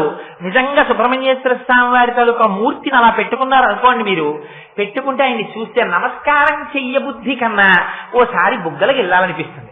అయ్యయ్యో అదేమిట్రా, ఆయన సుబ్రహ్మణ్యేశ్వర స్వామి గారు కదా, బుగ్గలకి వెళ్ళడం ఏమిట్రా, ఇదేం అపచారం రా అని లెంపలేసుకుని, స్వామి నీ పాదముల యందు భక్తిని ప్రసాదించవయ్యా అని మీరు పాదముల వంక చూడాలి. గాని ఆ అయ్యవారి యొక్క ముఖమండలాన్ని చూస్తే, ఆ మూతి చూస్తే, ఆ గడ్డం చూస్తే, ఆ ముక్కు చూస్తే, ఆ నుదురు చూస్తే, ఆ జుట్టు చూస్తే, ఆ శూలం పట్టుకుని నిలబడ్డం చూస్తే, నిజంగా సుబ్రహ్మణ్యుడు వచ్చేసారి అలా కనపడ్డాడు అనుకోండి, ఎంత మంది పిల్లలున్న తల్లైనా వెళ్ళోసారి గట్టిగా కౌగిలించేసుకుని ముద్దు పెట్టేసుకోవాల్సిందే. అంత అందగాడు. ఎక్కడదా అందం? అందమంతా అమ్మవారి అందం. అంత అందగాడు. ఎంత అందగాడో అంతటి మహావీరుడు. అంతటి మహావీరుడు తారకాసుర సంహారం చేశాడు. ఎక్కడదా బలం? అమ్మవారి చేతిలో ఉన్నటువంటి శూలాన్నే, అమ్మవారి యొక్క శక్తిని శూలంగా చేసి ఆయన చేతిలో పెట్టింది ఆవిడ. కొడుకు కదా, మహా సంతోషం అమ్మవారికి. అందుకని పిలిచింది ఒక రోజున. పిలిచి ఎవరెవరిని పిలిచింది? 3 కొడుకుల్ని పిలిచింది. ఎవరా 3 కొడుకులు?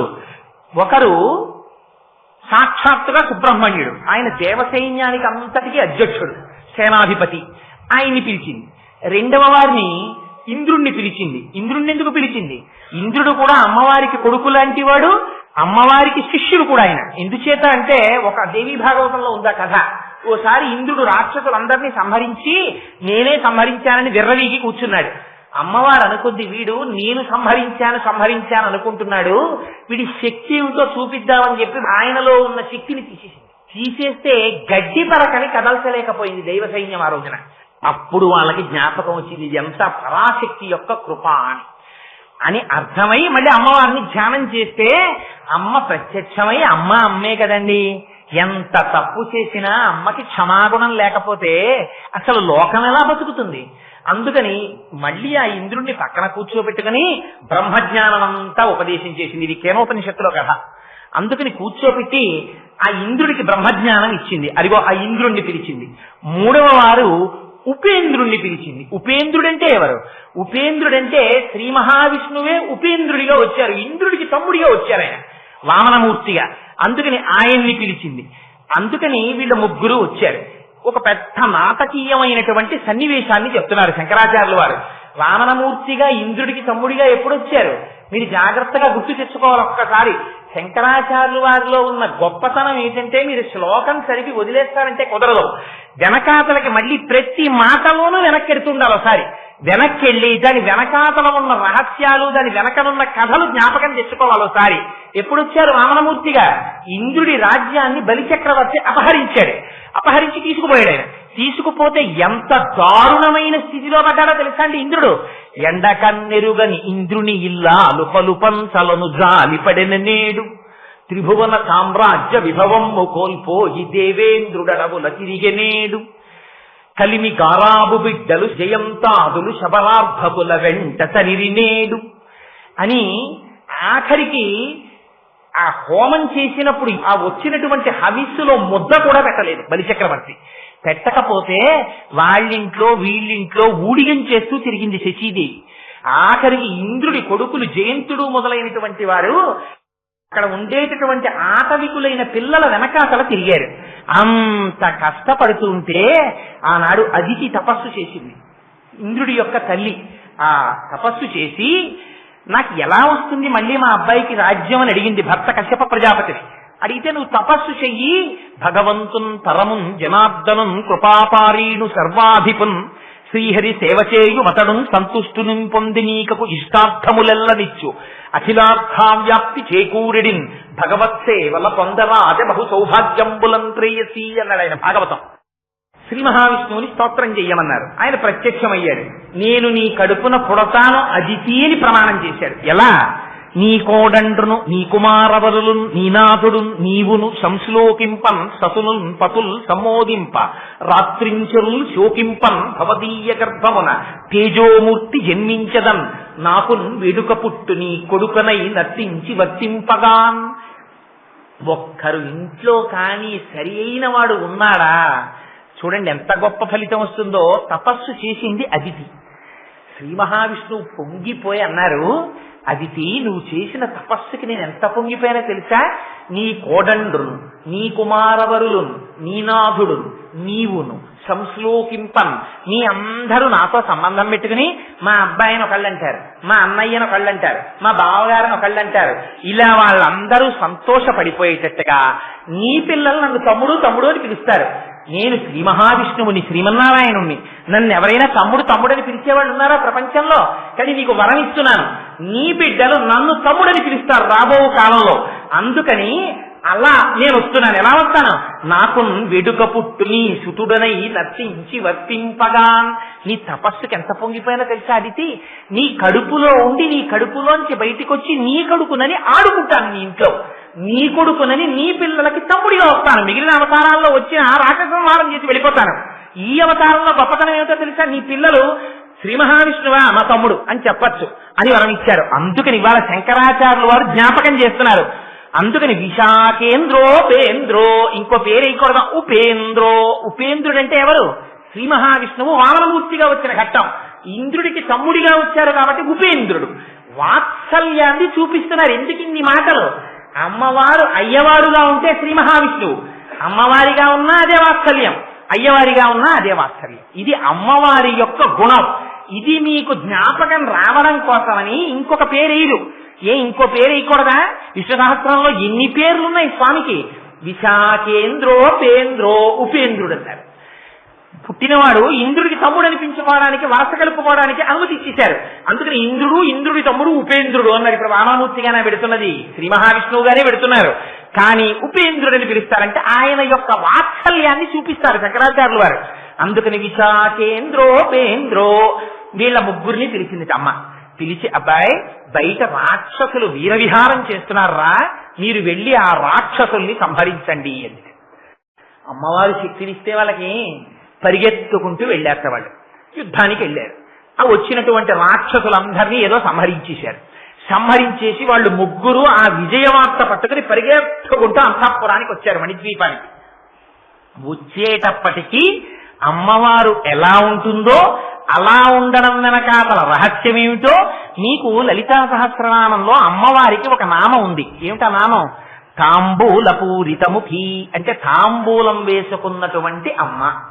ఎందుకండి ఆ నామం చెప్పడం? ఆవిడ తాంబూలం వేసుకుంది, మీకెందుకు ఇప్పుడు అది? ఆవిడ తాంబూలం వేసుకుంటే మనం ఎందుకు? అమ్మ తాంబూలం వేసుకుంది, అదో నామమా? ఎందుకు ఆ నామం? అందులో ఒక రహస్యం ఉంది. ఏమిటో తెలుసా అండి? నిన్నను సమయం అయిపోతోందని నేను కొన్ని శ్లోకాలు కుదించేస్తున్నానన్నానే, ఇవాళ చెప్పేస్తాను రహస్యం ఎక్కడ కుదించేస్తున్నానో. కొన్ని దరిద్రాణం చింతామణి గుణనికా అన్నారు శంకరాచార్యులు వారు నిన్న. దరిద్రులకి నువ్వు చింతామణులతో కూడినటువంటి హారమునవు అన్నారు. ఆ గుణనిక హారము అనకూడదా శంకరాచార్యులు వారు? అనకూడదు. గుణనిక అనడంలో రహస్యం ఉంది. ఏమిటో తెలుసా అండి? మీరు గుణనికా వ్యాఖ్యానము అని లలితా సహస్రనామ స్తోత్రానికి ఒక వ్యాఖ్యానం ఉంది. మీరు ఈ గు నా ని క వీటిని గూని గా, నీని నా, నీని నా, కాని క కిందుంచి ఈ అక్షరాల్ని అంకెల్లోకి మార్చేస్తారు. అదొక సాంప్రదాయం. ఈ అక్షరాల్ని మీరు అంకెల్లోకి మార్చేశారనుకోండి, గా 5 అయిపోతుంది, నా 3 అయిపోతుంది, నా 0 అయిపోతుంది, కా 1 అయిపోతుంది. అంకానం వామతోగతి. అంకెగా చెప్పేటప్పుడు మళ్ళీ అక్షరాన్ని అంకెగా చెప్తే అట్టించి తిరగేయాలి. అంటల్లా మీరు మరి అష్టోత్తర శతనామం అంటున్నారు. అష్టోత్తర అన్నప్పుడు ముందు 8, శత అంటే అటువైపుకి 100. చెప్పినప్పుడు 100 ఇటేసి 8 అటేసి 108 అంటలా. చతుర్దశ ముందు 4, దశ 2. చెప్పినప్పుడు 10 ఇటేసి 4 అటేసి 14 గంటల్లా. అంకానం వామతోగతి అట్నుంచి మార్చి చెప్తారు. అందుకని ఇప్పుడు మీకు ఇవేమైపోతుంది, అట్నుంచి ఇటుకేశారనుకోండి 1053 వస్తుంది. లలితా సహస్రనామ స్తోత్రాన్ని గుణనికా వ్యాఖ్యానంతో చదివి నామాన్ని ఏరిచి 1053 వస్తాయి. ఇవి ప్రతి నామం చింతామణి అయిపోతుంది. గుణనికా వ్యాఖ్యానాన్ని చదివి లలితా సహస్రనామ స్తోత్రం చదివితే మీరు ఏ నామం చెప్పినా అది చింతామణి మీ చేతిలోకి వచ్చి కూర్చుంటుంది. ఆ చింతామణి చేత్తో పట్టుకున్నవాడు ఏదైనా చేసేస్తాడు. అందుకని ఇదిగో గుణనిక అనొక్క మాట శంకరుడు వేస్తే దాని వెనకాతల అన్ని రహస్యాలు. అది నిన్నటి శ్లోకానికి మళ్ళీ ఇవాళ వచ్చాను చెప్పాలి కాబట్టి. సరే, అందుకని ఇక్కడ శంకరులు అంటారు, ఈ 3 యుద్ధానికి వెళ్ళారు రాక్షసుల మీదకి. వెళ్ళిన వాళ్ళు యుద్ధం చేశారు, గెలిచారు రాక్షసుల మీద. పరుగున ఇంటికి వచ్చారు. అంతఃపురంలో అమ్మవారికి వచ్చి తాంబూలం వేసుకుంది. అక్కడ కదా ఆగాను. తాంబూల పూరితముఖి, తాంబూలం వేసుకున్నమ్మా అని లలితా సహస్రంలో అమ్మవారికి ఓ పేరు. ఎందుకంటే ఆ పేరు వ్యాసుల వారు అంతే చెప్పు వదిలేశారు. ఆ పేరేమిటో, ఆ పేరు వింటే ఏమవుతుందో, అలా అమ్మవారి నోటిని చూస్తే ఏమవుతుందో, అలా ఎందుకు వేసుకుని ఉంటుందో రహస్యాన్ని శంకరాచార్యుల వారు చెప్తారు ఇవాళ. ఆయన అంటారు, ఆ 3 యుద్ధంలో గెలిచారు. గెలిచి విజయవార్త చెప్పాలనుకున్నారు అమ్మకి. చెప్పాలనుకుని అమ్మవారే కదా మరి పిలిచి చెప్పింది యుద్ధానికి వెళ్ళమని. శక్తినిచ్చింది అమ్మవారే, పరాశక్తి స్వరూపం గనక. పరిగెత్తుకుంటూ వచ్చారట. ఇంటికి వచ్చి అంతఃపురంలోకి పరిగెత్తుకుంటూ వచ్చేసారట లోపలికి. వచ్చేటప్పటికి రణే జిత్వా దైత్యానపహృత శిరస్త్రై కవచిభి. అంతఃపురంలోకి పరిగెత్తుకుంటూ వచ్చేశారు. అమ్మ దగ్గరికి వెళ్ళాలి. అమ్మ దగ్గరికి వెళ్ళేటప్పుడు దేవాలయం లోపలికి వాన పడుతున్నా దర్శనానికి వస్తుంటే రాజద్వారం దాటి లోపలికి వచ్చేటప్పుడు టోపీ తీసేయాలి. తల తడిసిపోయినా సరే. ఛత్రం పట్టించుకునే అధికారం పరమాత్మ ఒక్కడికే ఉంది దేవాలయ ప్రాంగణంలో. వాన పడుతున్నా మనం గుడిగేసుకోకూడదు. రాజద్వారం దాటాక గుడిగేసుకోవాలి. ఎందుకని ఛత్రం ధారయామి అని ఇక్కడ పరమాత్మకి మాత్రమే గొడుగు పడతారు. ఇక్కడ మనం గొడుగు పట్టుకుంటే అపచారం అవుతుంది. అందుకని గొడుగు గుళ్ళో ప్రదక్షిణం చేసేటప్పుడు కొంతమంది వాన పడుతుంటే గొడుగు మూసి లోపలికి పెడతారు. అదేంటి ఇక్కడ వరకు గొడుగుతో వచ్చిన వాళ్ళు శివాలయంలో ఆ లోపల నంది దాటే వరకు గొడుగు వేసుకు వెళ్ళొచ్చుగా, ఎందుకలా తడిసిపోయి వెళ్తాడనిపిస్తుంది మనకంటే. వారికి తెలుస్తన్నమాట సంప్రదాయం. అందుకని గొడుగు మూసేసి చేత్తో పట్టుకుని దాటతారు రాజద్వారాన్ని. గొడుగుతో లోపలికి వెళ్ళరు. సరే, అందుచేత శంకరులు అంటారు, రణీజిత్వా దైత్యానపహృత శిరస్త్రై. ఆ పెట్టుకున్నటువంటి కిరీటాలున్నాయే అవి తీసేశారట గబగబా. తీసేసి అక్కడ పెట్టేశారట. ఎందుకని అమ్మ దగ్గరికి వెడుతున్నారు, లోపల అమ్మ దర్శనానికి వెడుతున్నారు. వెళ్ళేటప్పుడు కిరీటాలు ఉండొచ్చా పైన? ఉండకూడదు. అమ్మ సాక్షాత్ పరాశక్తి స్వరూపం. అమ్మ దర్శనానికి వెడుతున్నామని తీసేశారట. ఇవాళ మనం తిరుమలలో చూడండి మీరు, నాకు చాలా బాధ కలిగేది ఏమిటంటే ఒక్క బోర్డు పెట్టరు. సంప్రదాయాన్ని చెప్పినవాడు ఉండడు. మీరు టోపీలు పెట్టుకుని, పాపం వాళ్ళకి తెలియదు. నేను వెడుతున్న భక్తుల్ని ఎన్నడూ విమర్శించను. వాళ్ళకి తెలియక చేస్తారు. మీరు చెప్పండి, వాళ్ళు చేయదు. వాళ్ళకి తెలియక జరుగుతుందంటే పొరపాటు. దాన్ని అమ్మవారు కూడా క్షమిస్తుంది. పాపం టోపీలు పెట్టుకుని వస్తారు గుళ్లల్లో, తీర్థం దగ్గరికి, గోవిందరాజుల గుళ్ళోకి. అర్చకులు టోపీలు తీసి శటకోపం పెడతారు. మళ్ళీ వీడు టోపీ పెట్టుకుని వెళ్ళిపోతుంటాడు. వాడికి తెలియదు ఎందుకు టోపీ తీశాడు. గుళ్ళో టోపీ పెట్టకూడదురా, అది అపచారం అని వాడికి తెలియదు. తెలియక టోపీ పెట్టుకుంటాడు. మనకి నేర్పుతున్నారు శంకరాచార్యులు వారి శ్లోకాన్ని అడ్డుపెట్టి, నానా దేవాలయంలోకి నువ్వు వెడుతున్నా అంతే, అమ్మవారి అంతఃపురంలో పెడుతున్నావు దర్శనానికి. అందుకని శిరస్త్రై గభాన తీసేశారట. తీసేసి అక్కడ పెట్టేశారు. అపహృత శిరస్త్రై కవచిభి. కానీ కవచాలు తీయలేదు. కవచాలు మాత్రం ఉండిపోయేటాయి. ఏం కవచాలు తీయకపోవడం ఏంటి అంటే, టోపీ తీసేయడం తేలిక, తల మీద ఉంటుంది కాబట్టి ఇలా తీసేసి అక్కడ బల్లో నేలో ఏది ఉంటే అది అరుగో దాని మీద పెట్టేస్తారు. కవచం విప్పుకోవాలంటే యుద్ధానికి వెళ్ళేటప్పుడు కవచం కట్టుకున్నప్పుడు చాలా గట్టిగా కట్టుకుంటారు. ఎందుకని ఆ కవచానికి పెద్ద పెద్ద గుండీలు లాంటివి ఉంటాయి. ఆ గుండీలు వేసి బిగించేస్తారు, కాళ్ళేసి కట్టేస్తారు. ఎందుకని శరీరములకు ముఖ్యమైన భాగములకు దెబ్బ తినకుండా కవచం కాపాడుతుంది. ఆ కవచం జారిపోకూడదు. అందుకని చాలా గట్టిగా కట్టుకుంటారు ఆ కవచాన్ని. కవచంలో ఎక్కడైనా ఖాళీ కనపడితే ఆ ఖాళీలోంచి బాణం కొడతారు శత్రువులు. అందుకని ఖాళీ లేకుండా కట్టుకోవాలి. కవచం విప్పుకోవడం చాలా టైం పడుతుంది. ఆ తాళ్ళు ఇప్పుకోవాలి, కప్పెట్లు ఇప్పుకోవాలి, గుండీలు ఇప్పుకోవాలి, ఆ పెట్టుకున్న మేకులు ఇప్పుకోవాలి, అవన్నీ విప్పి కవచం తీసి పక్కన పెట్టాలి. వీళ్ళు లోపల ఎంత సంతోషంగా ఉన్నారంటే అమ్మ దగ్గరికి వెళ్ళిపోయి చెప్పాలి, అమ్మ అమ్మ అమ్మ గెలిచేసామమ్మా వచ్చేసామమ్మా అని చెప్పాలి. ఇది ఎలా ఉంటుందంటే మీకు నాటకీయంగా శంకరాచార్యులు వారు దర్శనం చేయిస్తారు. పిల్లవాడు ఉంటాడు, ఒరే నాన్న ఫస్ట్ యూనిట్ బాగా రాశావా అంటుంది అమ్మ పొద్దున్న సాక్స్ వేస్తూ. ఒరే నువ్వు ఆ సాక్స్ తో పరిగెడుతున్నావురా, అడుగునేమో నాలాగా అట్టలు కట్టేస్తున్నాయి, గోడ జారిపోతోంది ఆ సాక్స్ ఉతకలేక, నువ్వు ఆ సాక్స్ తో నడిచే అలవాటు మానేసేయి, బూట్లు విప్పగానే సాక్స్ కూడా విప్పు అంటుంది అమ్మ. ఇన్ని చెప్తుంది. ఓ అలాగేనమ్మా అలాగేనమ్మా అంటాడు. హాయిగా దొరలా కుర్చీలో కూర్చుని చేతిలో పళ్ళెం పెట్టుకుని టిఫిన్ తింటూ ఉంటారు దొరగారు. పాపం అమ్మ కింద కూర్చుని వీడి కాళ్ళకి సాక్స్ చేస్తుంది. ఏమిచ్చి రుణం తీసుకుంటారండి అమ్మకి మీరు?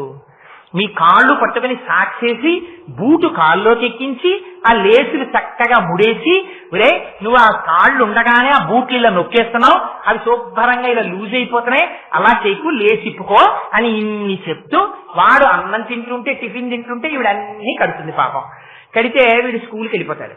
వెళ్ళిపోయి మధ్యాహ్నం లంచ్ బ్రేక్ లో ఇంటికి వస్తుంటాడు. మార్కులు ఇచ్చారు, వీడికి ఏదో ఫస్ట్ మార్క్ వచ్చింది. ఆ ప్రోగ్రెస్ కార్డు అట్టుకున్నాడు. అమ్మకి చెప్పాలి, అమ్మ ఫస్ట్ మార్క్ వచ్చిందమ్మా అని. పరిగెత్తుకుంటే ప్రోగ్రెస్ కార్డు ఇలాగే చేతిలో పట్టుకుని పరిగెత్తుకొచ్చేస్తుంటాడు. ఆ వచ్చేసి ఆ బ్యాగ్ ఉంటుంది, కాలింగ్ బెల్ 2 మాటలు 3 మాటలు నొక్కేస్తాడు, తలుపులు గుద్దేస్తాడు. వస్తున్నా వస్తున్నా అమ్మ గబగబా వెళ్ళి గడియ తీసొచ్చి, పాపం అమ్మకేం తెలుసు, వచ్చి కుర్చీలో కూర్చుంటుంది. వాడు చాకలి మూట విసిరేసినట్టు ఆ బ్యాగ్ ఇలా తీసేసి ఒక్కసారి ఇంట్లోకి విసిరి పారేసి ఈ బూటు కాలుతో ఈ బూట్ని, ఈ బూటు కాలుతో ఈ బూట్ని తొక్కేసి విప్పేసి ఒక్కసారి మళ్ళీ ఆ సాక్షి విప్పాలంటే మాత్రం కూర్చుని శ్రద్ధగా ఇలా విప్పాలి, టైం ఉండదు. అందుకని పరిగెత్తుకుంటూ లోపలికి వచ్చేసి అమ్మ కుర్చీలో కూర్చుంటే పక్కనే కూర్చుండిపోయి ఆ చెమటతోటి అమ్మకి ఒళ్ళో ప్రోగ్రెస్ కార్డు ఎట్టి, అమ్మ ఫస్ట్ ర్యాంక్ చూసావా తెలుగు అని ఇలా చూపించేస్తుంటాడు. చూపించేస్తుంటే అమ్మ సంతోషపడిపోతే ఇలా మార్కులు చూస్తుంటే అమ్మ నోటి వంక, అమ్మ వేసుకున్న తాంబూలం నోటి వంక చూస్తూ ఆ ప్రోగ్రెస్ కార్డులో మార్కులు చెప్పిన పిల్లల్లా, సాక్షి తిప్పకుండా ఇంట్లోకి వచ్చేసిన పిల్లల్లాగా ఈ ముగ్గురు అమ్మ దగ్గరికి ఎప్పుడు వెళ్ళిపోదాం అంటే వాళ్ళు కూడా అమ్మ పిల్లలే. ఇంద్రుడు, సుబ్రహ్మణ్యుడు, శ్రీ మహావిష్ణువు వీళ్ళు కూడా అమ్మవారి పిల్లలు. అంటే మనమెంతటి వాళ్ళం, మనం కూడా అందరం అమ్మవారి పిల్లలం. ఇది శంకరాచార్యులు వారు చెప్పేది. అలా వాత్సల్యం అటువంటిది. పరుగు అమ్మవారి దగ్గరికి వెళ్ళిపోయారట. వెళ్ళిపోయి పైన ఉన్నటువంటి కిరీటాలు తీశారట. కానీ అపహృత శిరస్త్రై కవచిభి, కవచాలు మాత్రం ఉండిపోయాట. ఆ పిల్లలు ఎలా అమ్మ దగ్గరికి పరిగెడతారో అలా పరిగెడుతున్నారట ముగ్గురు కవచంతో. పరిగెడుతుంటే ముందు పరమశివుడి యొక్క నివాసం కనపడింది. అందులోకి ముందు నాన్నగారి దగ్గరికి వెళ్ళి ఒకసారి చెప్పేద్దాం నాన్నగారికి, నాన్నగారండి మేము ఎందుకని ముందు శివుడి మందిరానికి వెళ్లకుండా అమ్మ దగ్గరికి వచ్చారా? అసహించుకుంటుంది అమ్మ, గుర్తుపెట్టుకోండి.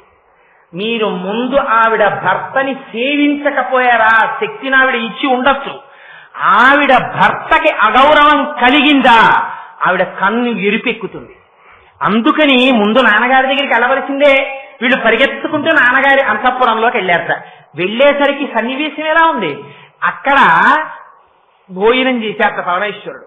నివృత్యై చండాంశ త్రిపురహర నిర్మాల్య విముఖై. ఎన్ని రహస్యాలు చెప్పేస్తారండి. అక్కడ బంగారపు పళ్ళాళ్ళు పెట్టున్నాయిట. వాటిలో శంకరుడు చేసినంత భోజనం చేశారు, కొన్ని పదార్థాలు వదిలేశారట వారు. ఆయన భోజనం చేసేశారు కనుక వారు విశ్రాంతి తీసుకుంటున్నారని గుర్తు. ఇప్పుడు వెళ్ళిపోయి నాన్నగారిని గడిపోయి నాన్నగారిని ఓ నాన్నగారండి అని లేపేయకూడదు. అమ్మ దగ్గరికి వెళ్ళాలి. ముందు నాన్నగారి దగ్గరికి వెళ్ళావా? వెళ్ళానమ్మా. నాన్నగారు అన్నం తిని అక్కడ కంచం వదిలేశారు, నాన్నగారు పడుకున్నారేమో అని నీ దగ్గరికి పరిగెత్తు. అమ్మ పడుకున్నా ఎగిరి గబాల మాత్రం ఎక్కేయచ్చు. నాన్నగారి దగ్గర అలా ఎక్కేయడానికి కొంచెం జంక్ ఉంటుంది. అమ్మో నాన్నగారు పడుకున్నారని. అమ్మ దగ్గర స్వాతంత్రం ఉంటుందని అమ్మ దగ్గరికి పరిగెత్తుకొస్తున్నారు. వస్తూ అక్కడ శంకర్లో పెద్ద మాట వాడారు. అంత యుద్ధం చేసి వచ్చారు కదా, వచ్చినప్పుడు ఆకలిగా ఉంటుంది కదా, మరి తండ్రి కదా, తండ్రి తిన్న విస్తట్లో ఇంకా కొన్ని మధుర పదార్థాలు ఉన్నాయి కదా, ఆ మధుర పదార్థాలు మరి వీళ్ళు ఏదో కొన్ని తీసుకుని రే పరమశివుడి ప్రసాదం రా అని వీళ్ళు కూడా తినాలి కదా, నోట్లో వేసుకోవాలి కదా. మరి ఆ విధేయత లేకుండా తండ్రి తిన్నటువంటి భుక్తశేషం అక్కడ ఉంటే ముట్టుకోకుండా దాని వంకసలు ఇలా చూడలేక ఇలా సవతిప్పేస్తున్నారు. నివృత్యై చండాంశ త్రిపురహర నిర్మాల్య విముఖై. తల తిప్పేశారు. ఎందుకు అలా తల తిప్పేయడం అంటే శంకరుడు ఎంతటి ఉదారుడో మిమ్మల్ని అర్థం చేసుకోమని. అందులో శంకరాచార్యుల వారి యొక్క రచన వైచిత్రి చూడండి. ఆయన ఎంత అమాయకుడో, ఎంత భోళాశంకరుడో చెప్పడం. ఎంత భోళాశంకరుడు! శంకరుడికి ఒక అలవాటు ఉంది. ఏమిటో తెలుసా అండి? అరమరికలు లేనటువంటి వాడు భర్త అనుకోండి. ఒకవేళ ఇవాళ మీరు ఏదో పూజ చేసుకుంటున్నారు, ఆదివారం అమ్మయ్య ఆయన ఆఫీస్కి వెళ్ళరు కదా అని పాపం ఆవిడ ఆ రోజున నైవేద్యాలు పెట్టుకుందామని పొద్దున్నే లేచి తలస్నానం చేసి ఏదో 4 కాయలు కాస్త బూర్లు పులిహార అన్ని చేసుకుందామని సంతోషంగా కూర్చుంది. ఈయనేమో లేచి వచ్చాడు అర్జెంటుగా. ఆ రోజు కూడా ఆయనకు ఆఫీస్ ఉంది, అందుకని వెళ్ళిపోవాలి ఆయన. ఓసారి చూశాడు, ఏమే టిఫిన్ అవ్వలేదా అన్నాడు. అంతే అడుగుతాడు ఆయన. అంతే అడిగితే, లేదండి వాళ్ళ నైవేద్యాలు పెడుతున్నాను అంది ఆవిడ. మధ్యాహ్నం నైవేద్యాలు పెట్టేసి ఏకంగా భోజనాలు చేసేద్దాం 11ంటికేను నైవేద్యాలు పెడుతున్నాను. ఆయన భోళాశంకరుడు. ఆయన నువ్వు వండలేదే అని అడగడు. పక్క పోషణలో గడిపోయి, చెల్లెమా ఇవాళ మీ ఉదయం నైవేద్యాలు ఎట్టుకుంటోంది, నువ్వు చేసాయండి టిఫిన్ అంటాడు.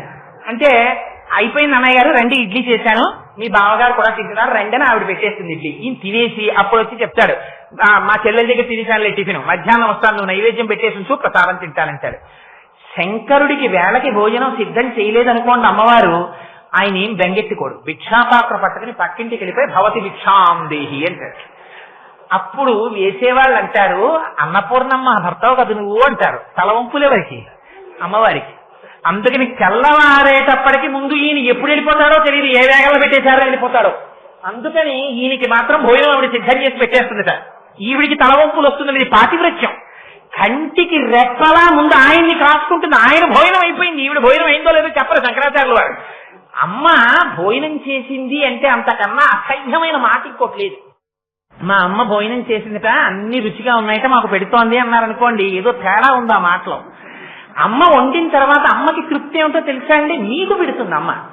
ముందు అమ్మ ఊరగాయలు పెట్టింది అనుకోండి, ఆ ఊరగాయల చేత్తోనే కొత్త ఊరగాయ పెద్ద బేసిన్లో ఆ వేడి అన్నం పెట్టి నూనెసి కొత్త ఊరగాయ కలిపి కొంచెం వగరవగరగా కారం కారంగా ఉప్పుగా ఉన్నటువంటి ముద్దలు పిల్లలందరినీ చుట్టూ కూర్చోబెట్టుకుని, వాళ్ళు ఎంత పెద్ద పెద్ద వాళ్ళు అయిపోనివ్వండి, అదొక సంస్కృతి అంతే.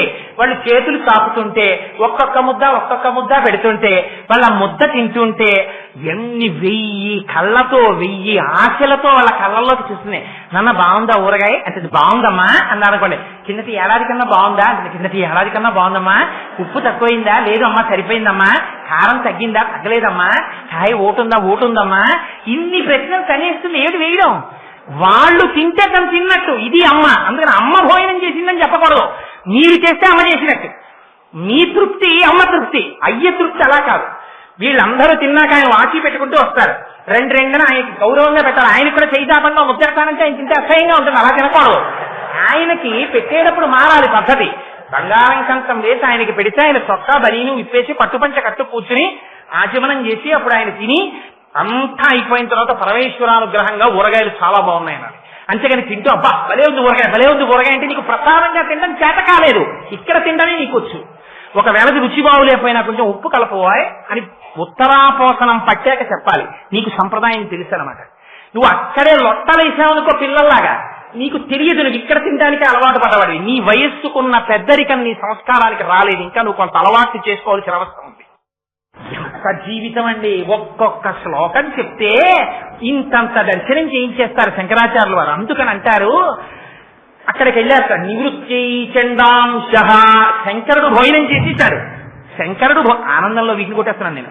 శంకరుడు భోజనం చేసేస్తే ఎవరికి సంతోషం? పార్వతీదేవి యొక్క పాతివ్రత్యాన్ని నిరూపిస్తోందని. అందుకని భోజనం చేయగా మిగిలినటువంటి భుక్తశేషం పిల్లలు తినకూడదు. ఎందుకని? ఆయన భోళాశంకరుడు ఇచ్చేసాడు. ఎవరికి ఇచ్చాడు? కన్నబిడ్డలు కాదుట ఆయన తిన్నాక తినేది. చంద్రుడు తినాలని ఆజ్ఞ ఇచ్చాడు ఆయన. ఎందుకు చంద్రుడు తినాలని అంటే, నేను మీకు ఆ చంద్రుడి గురించి ఒక్క మాట చెప్పవలసి ఉంటుంది. ఇక్కడ పెరియ పురాణంలో చెప్పారు. రమణ మహర్షికి మహా ఇష్టం ఆ చంద్రుడి వృత్తాంతం అంటే. చంద్రుడు కూడా మనలాగే పుట్టాడు పాంచభౌతిక శరీరంతో. ఆయన పూర్వనామధేయం విచార శర్మ. ఆయన వేదం చదువుకునేవాడు. ఒక రోజున ఆవుల్ని తోలుకుంటూ వెడుతున్నాడు, ఆవుల్ని కాసే ఆయన. తీసుకెడుతూ ఒక ఈనిన ఆవు దగ్గరికి వెళ్ళాడు. ఈనిన ఆవుకి దగ్గరికి వెళ్ళకూడదు, అలా వెడితే ఆ దూడకి మనం ఏదో ఇబ్బంది చేస్తామన్నది రక్షించడానికి మనల్ని పొడుస్తుంది, తప్పు వాడిది. వెడితే అది కొమ్ము విసిరింది. నా మీద కొమ్ము విసురుతావా అని ఆ గోపాలకుడు ఆ ఆవుని కర్ర పెట్టి నడుం మీద కొడుతున్నాడు. వేదం చదువుకుంటున్న విచార శర్మ పరుగున వచ్చి, ఆవుని కాయడం అంటే ఇది కాదురా, కొట్టడం కాదు. ఆవుని కాయడం అంటే ఆవుని కాపాడడం. నీకు చేత కాదు ఆవుల్ని కాయడం, నేను కాస్తాను ఆవుల్ని, ఇది పరమ పవిత్రమైన వృత్తి, నేను చేస్తానని వెళ్ళాడు విచార శర్మ. అంత వేదం చదువుకున్నవాడేమో, జగత్తునందు ఏ వస్తువుని ఎలా చూడాలో తెలుసున్నవాడేమో, ఆయన ఆవుల్ని ముట్టుకునేటప్పటికీ అవి అమృతం కింద పాలు పట్టేసేవిట. లోపల పట్టి వెళ్ళిలా పొదుగు ముట్టుకుంటే చాలట చెంబుడు పాలిచ్చే ఆవులు 4 బిందెల పాలిచ్చేయడం మొదలెట్టే. వాటికి అలా ఇంటికెళ్ళి యజమానులకు పాలిచ్చే తృప్తి పోయింది కొన్నాళ్ళకి. మనం యజమానులకు ఇవ్వడం ఏమిటి, మహానుభావుడు మనని పోషిస్తున్నవాడు విచార శర్మ. ఆయన ఏం చేసేవాడు, ఆవులన్నింటినీ వదిలి వేదం పన్నాలన్నీ ఆమ్నాయం చేసుకుంటూ పైకి అవన్నీ చెప్పుకుంటూ కూర్చునేవాడు. ఆ వేదం వింటూ ఉండేవి ఆవులు. అందుకని ఈయనకి పాలిద్దాం అనుకున్నాయిట. ఈయన అడిగినా అడగకపోయినా ఆవులు పక్కకొచ్చి పాలు వదిలేస్తుండేవి. ఉత్తినే వదిలేస్తున్నాయి కదా అని ఆయన ఏం చేసేవాడంటే కుండలు తెచ్చి కింద పెట్టేవాడు. అలా కుండలు నిండిపోయి పాలు అయ్యేవి. ఆ పాలు తను తాగేవాడు కాదు విచార శర్మ. వెంటనే ఆ పక్కనున్న ఏటిలో స్నానం చేసి ఇసుకతో గుడి కట్టేవాడు. అందులో ఓ ఇసుకలింగం తయారు చేసేవాడు. ఈ కుండలలో పాలు తీసి ఒక్కొక్క పాత్రతో పాలు పట్టుకుని నమస్తే అస్తు భగవన్ విశ్వేశ్వరాయ మహాదేవాయ త్రయంబకాయ త్రిపురాంతకాయ త్రికాగ్నికాలాయ కాలాగ్నిరుద్రాయ నీలకంఠాయ మృత్యుంజయాయ సర్వేశ్వరాయ సదాశివాయ శ్రీమన్మహాదేవాయ నమః అంటూ అభిషేకం చేసేవాడు.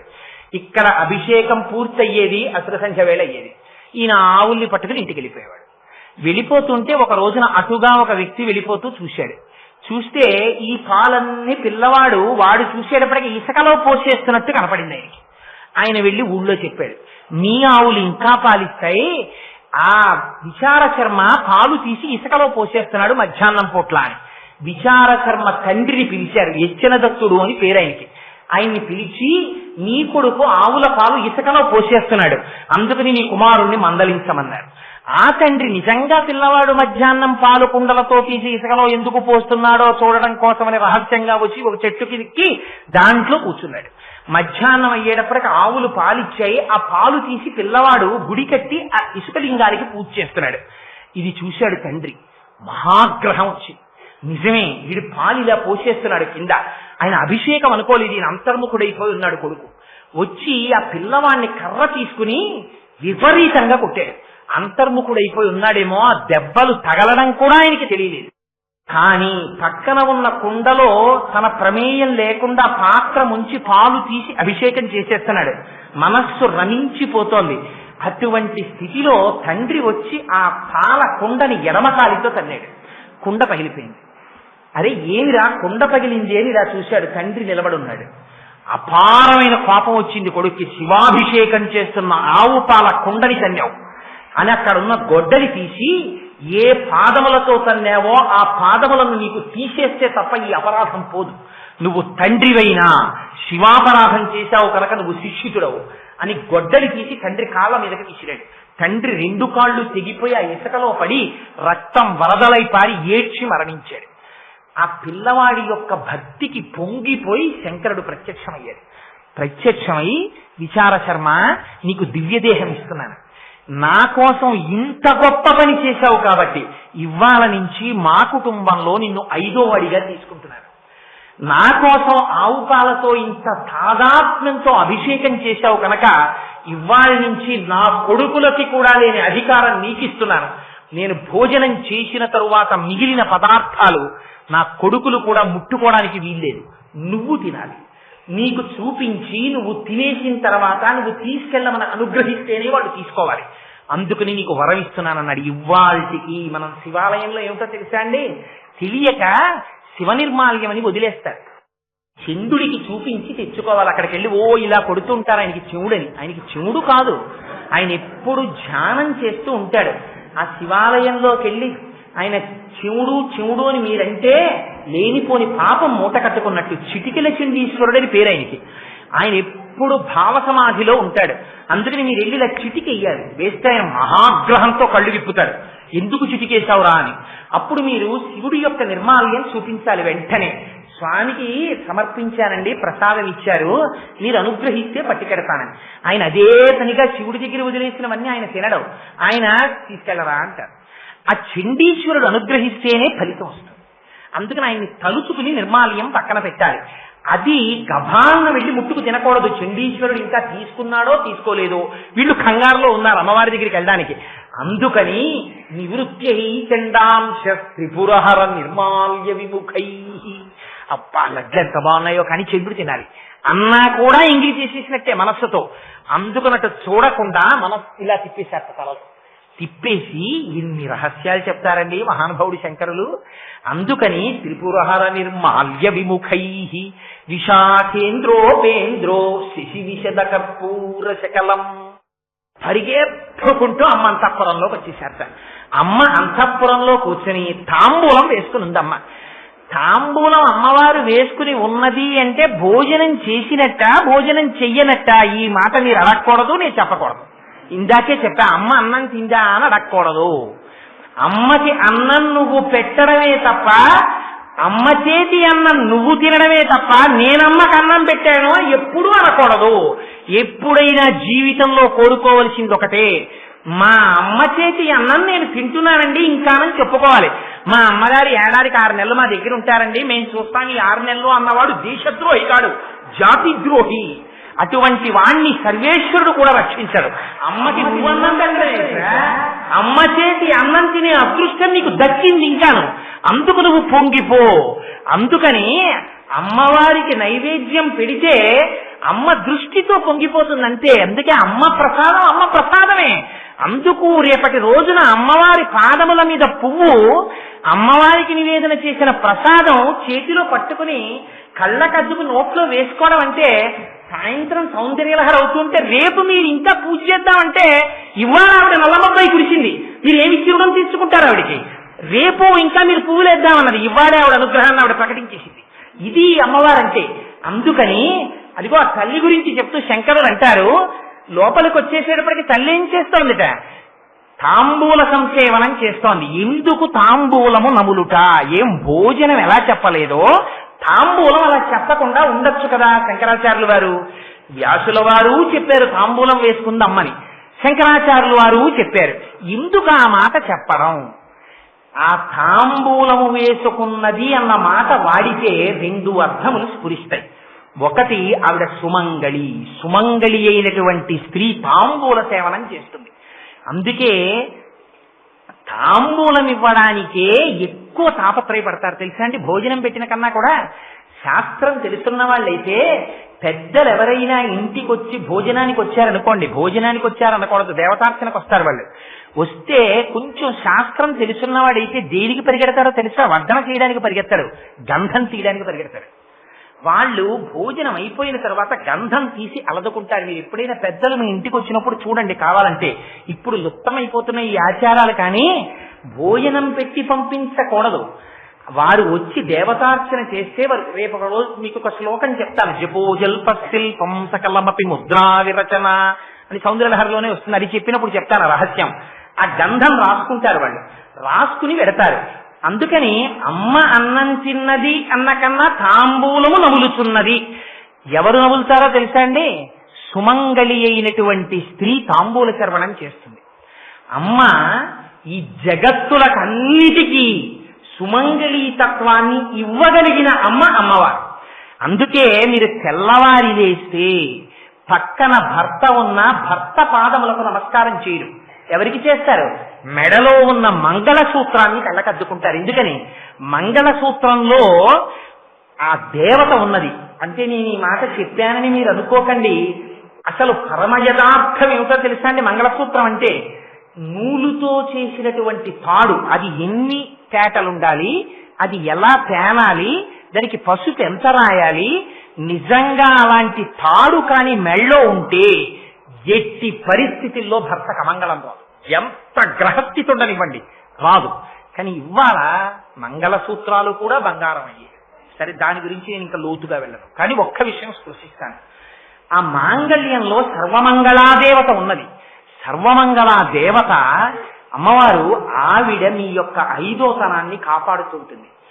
ఇవాళ మీరు నిద్ర లేచేటప్పటికి పక్కన పడుకున్న భర్త రేపు, ఎల్లుండి, ఆపై రోజు, ఆ తర్వాత కూడా మీకు కనపడాలంటే ఆయన చేతిలో మీరు వెళ్ళిపోయి ఆయన లేచేటప్పటికి మీరు పక్కన లేనటువంటి స్థితి ఒకనాడు పండిపోయిన వయస్సులు వచ్చే వరకు ఉండి 3 తరాలు చూసుకుని ఓపికగా సేవ చేసుకుని హాయిగా ఆయన ఒళ్ళో తలపెట్టుకుని, నాకు బాగా తెలుసున్నటువంటి మహాభక్తులు ఒక ఆయన ఉన్నారు హైదరాబాద్ లో, శైవ పత్రికలో కూడా వేశారు ఆవిడ గురించి.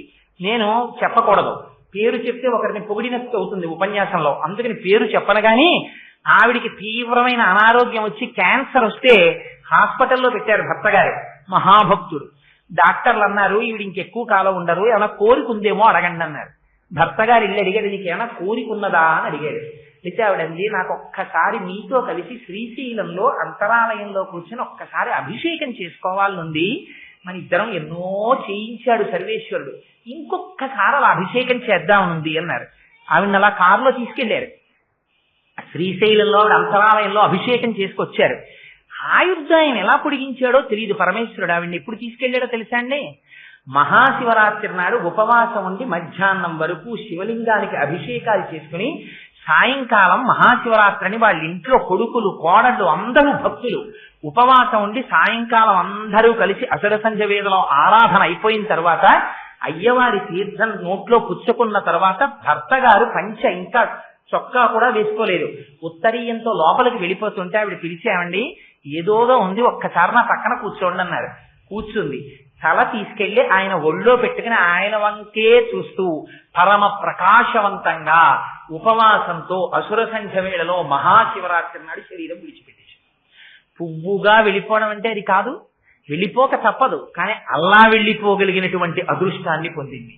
అందుచేత మహాపతివ్రత తత్వాన్ని చూపించడం, 2 భర్త పక్కన ఉన్నటువంటి భర్తకి ఆయుర్దాయాన్ని ఇవ్వగలిగినటువంటిది ఆ సర్వమంగళాదేవత. అందుకే పెళ్లి చేసుకునే ముందు గౌరీ తపస్సు చేయిస్తారు పెళ్లి కూతురు చేత, ఆవిడ అనుగ్రహం ఉంటే నిలబడుతుంది మంగళసూత్రం.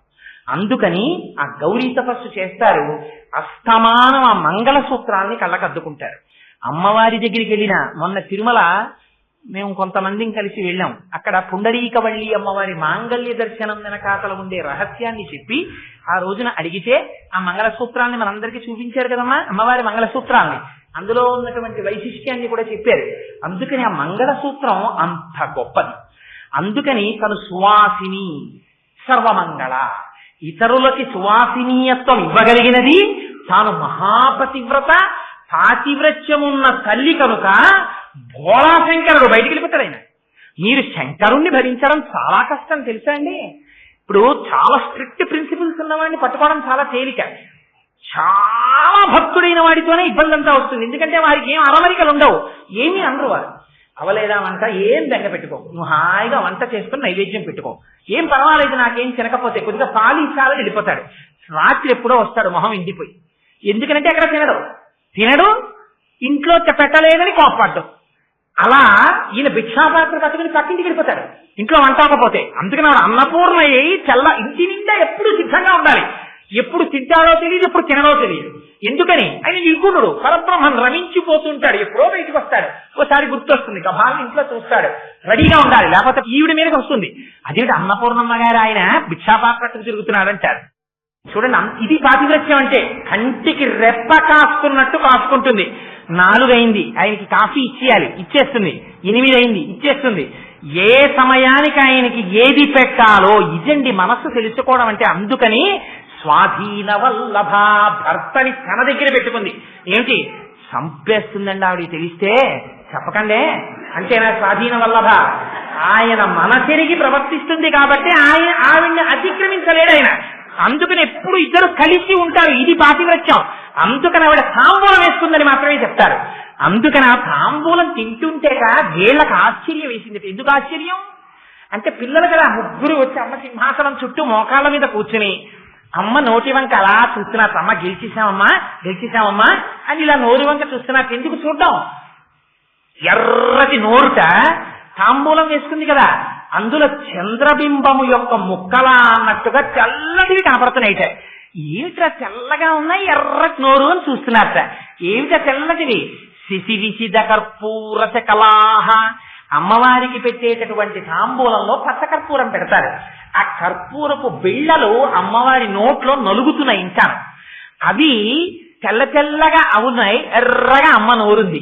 ఎందుకలా చెప్పడం అంటే ఇంకా నవిలీనవలనటువంటి తాంబూలంతో కూడుకుని ఎర్రనెక్కనటువంటి నోటితో కూడుకున్న అమ్మ అనురాగమూర్తి పరమశివుడి పట్ల పరమపాతివ్రత్యం కలిగినటువంటి త్రిలోక జనని అయిన అమ్మవారి దర్శనాన్ని మీకు ఆ నోటి ద్వారా శంకరుడు సింహాసనంలో కూర్చుని ఉండగా చేయించాలి. పక్కన పిల్లల్లా విష్ణువు, సుబ్రహ్మణ్యుడు, ఆ తర్వాత ఇంద్రుడు కూర్చుని ఉండాలి. ఇలాంటి దర్శనం చేశారా జన్మధన్యమైపోయినట్టు. అలా చేయించడానికి ఒక సన్నివేశాన్ని క్రియేట్ చేశారు. చేసి వీళ్ళు అలా చూస్తున్నారట.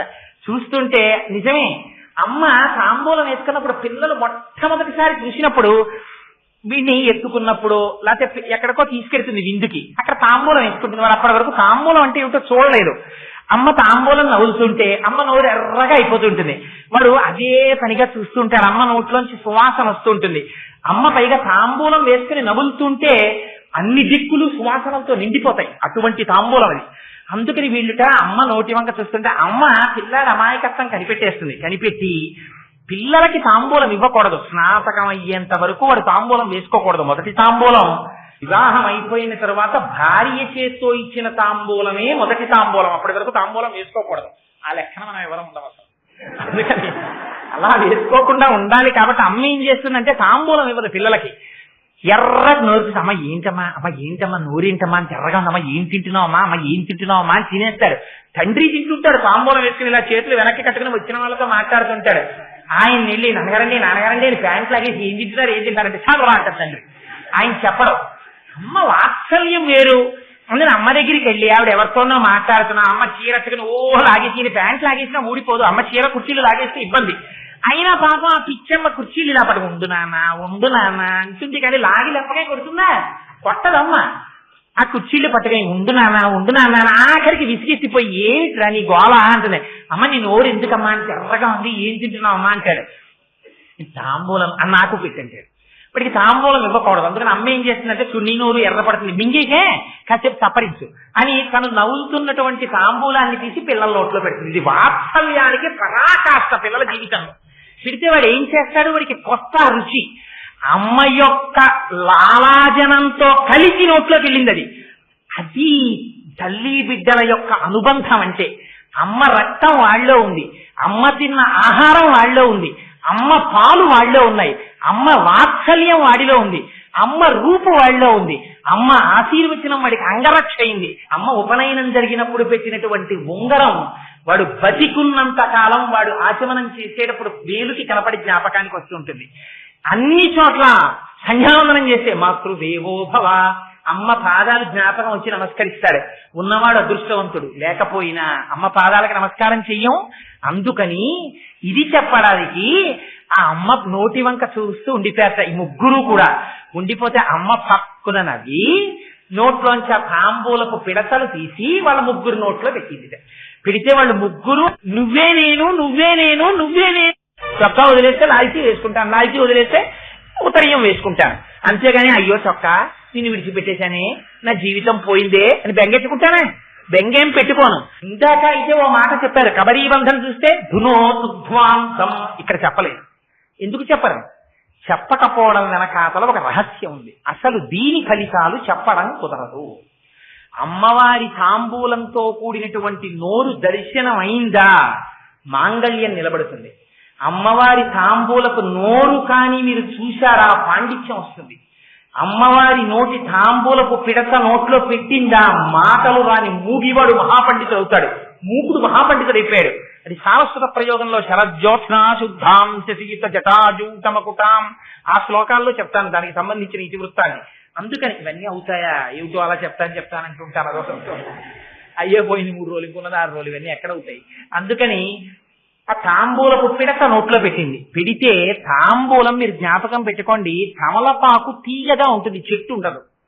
తమలపాకు తీగకి తమలపాకులు కాస్తాయి, కానీ మీరు ఎక్కడైనా తామల పుష్పాలు చూసారా? పువ్వులు ఉండవు. తమలకాయలు చూసారా? ఉండవు, ఆకులే ఉంటాయి.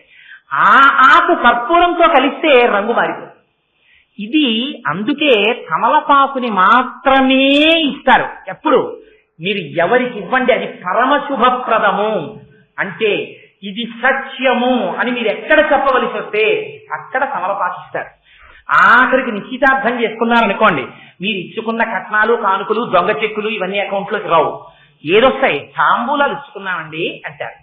తాంబూలం మీరు ఇచ్చి తాంబూలం పుచ్చుకున్నారంటే ప్రతిజ్ఞకి కట్టుబడిపోతారు. బోయరొకరికి తాంబూలం ఇచ్చారు మీరు అంటే మీరు వినయంతో ప్రవర్తించారు. తాంబూలం పుచ్చుకున్నారు అంటే మీరు మహా గొప్ప వీరుడై ఉండాలి. వీరుడు రెండర్థాలు. బాహ్య పరాక్రమముతో రాక్షసుల్ని జయించిన వాడు వీరుడే. అమ్మవారికి వీరారాధ్య అని పేరు. మహాజ్ఞాని కూడా వీరుడే. అందుకే వారికి ఇప్పుడు తాంబూలం సమర్పిస్తున్నాం అంటారు. తాంబూలం సమర్పిస్తున్నాం అంటే వారికి నిజంగా ఏదో తామలపాకులు వక్కా ఇస్తే ఎవరైనా పండితులకి మహాపురుషులకి వాళ్ళు వచ్చినప్పుడు వారికి ఇప్పుడు తాంబూలం సమర్పించామండి అంటారు. ఇవ్వాలంటే తాంబూలం అంటే దాని గౌరవం పోయింది. తాంబూలం అంటే తాంబూలంలో ఎంత పెట్టారో తాంబూలం, ఎంత పెట్టారో తాంబూలం తాంబూలం కాదు. తాంబూలం అంటే అసలు నిజమైన అర్థం తాంబూలమే, అంతే, అక్కడ వరకే. అది ఇస్తే అది పుచ్చుకోవడం గొప్ప సన్మానం.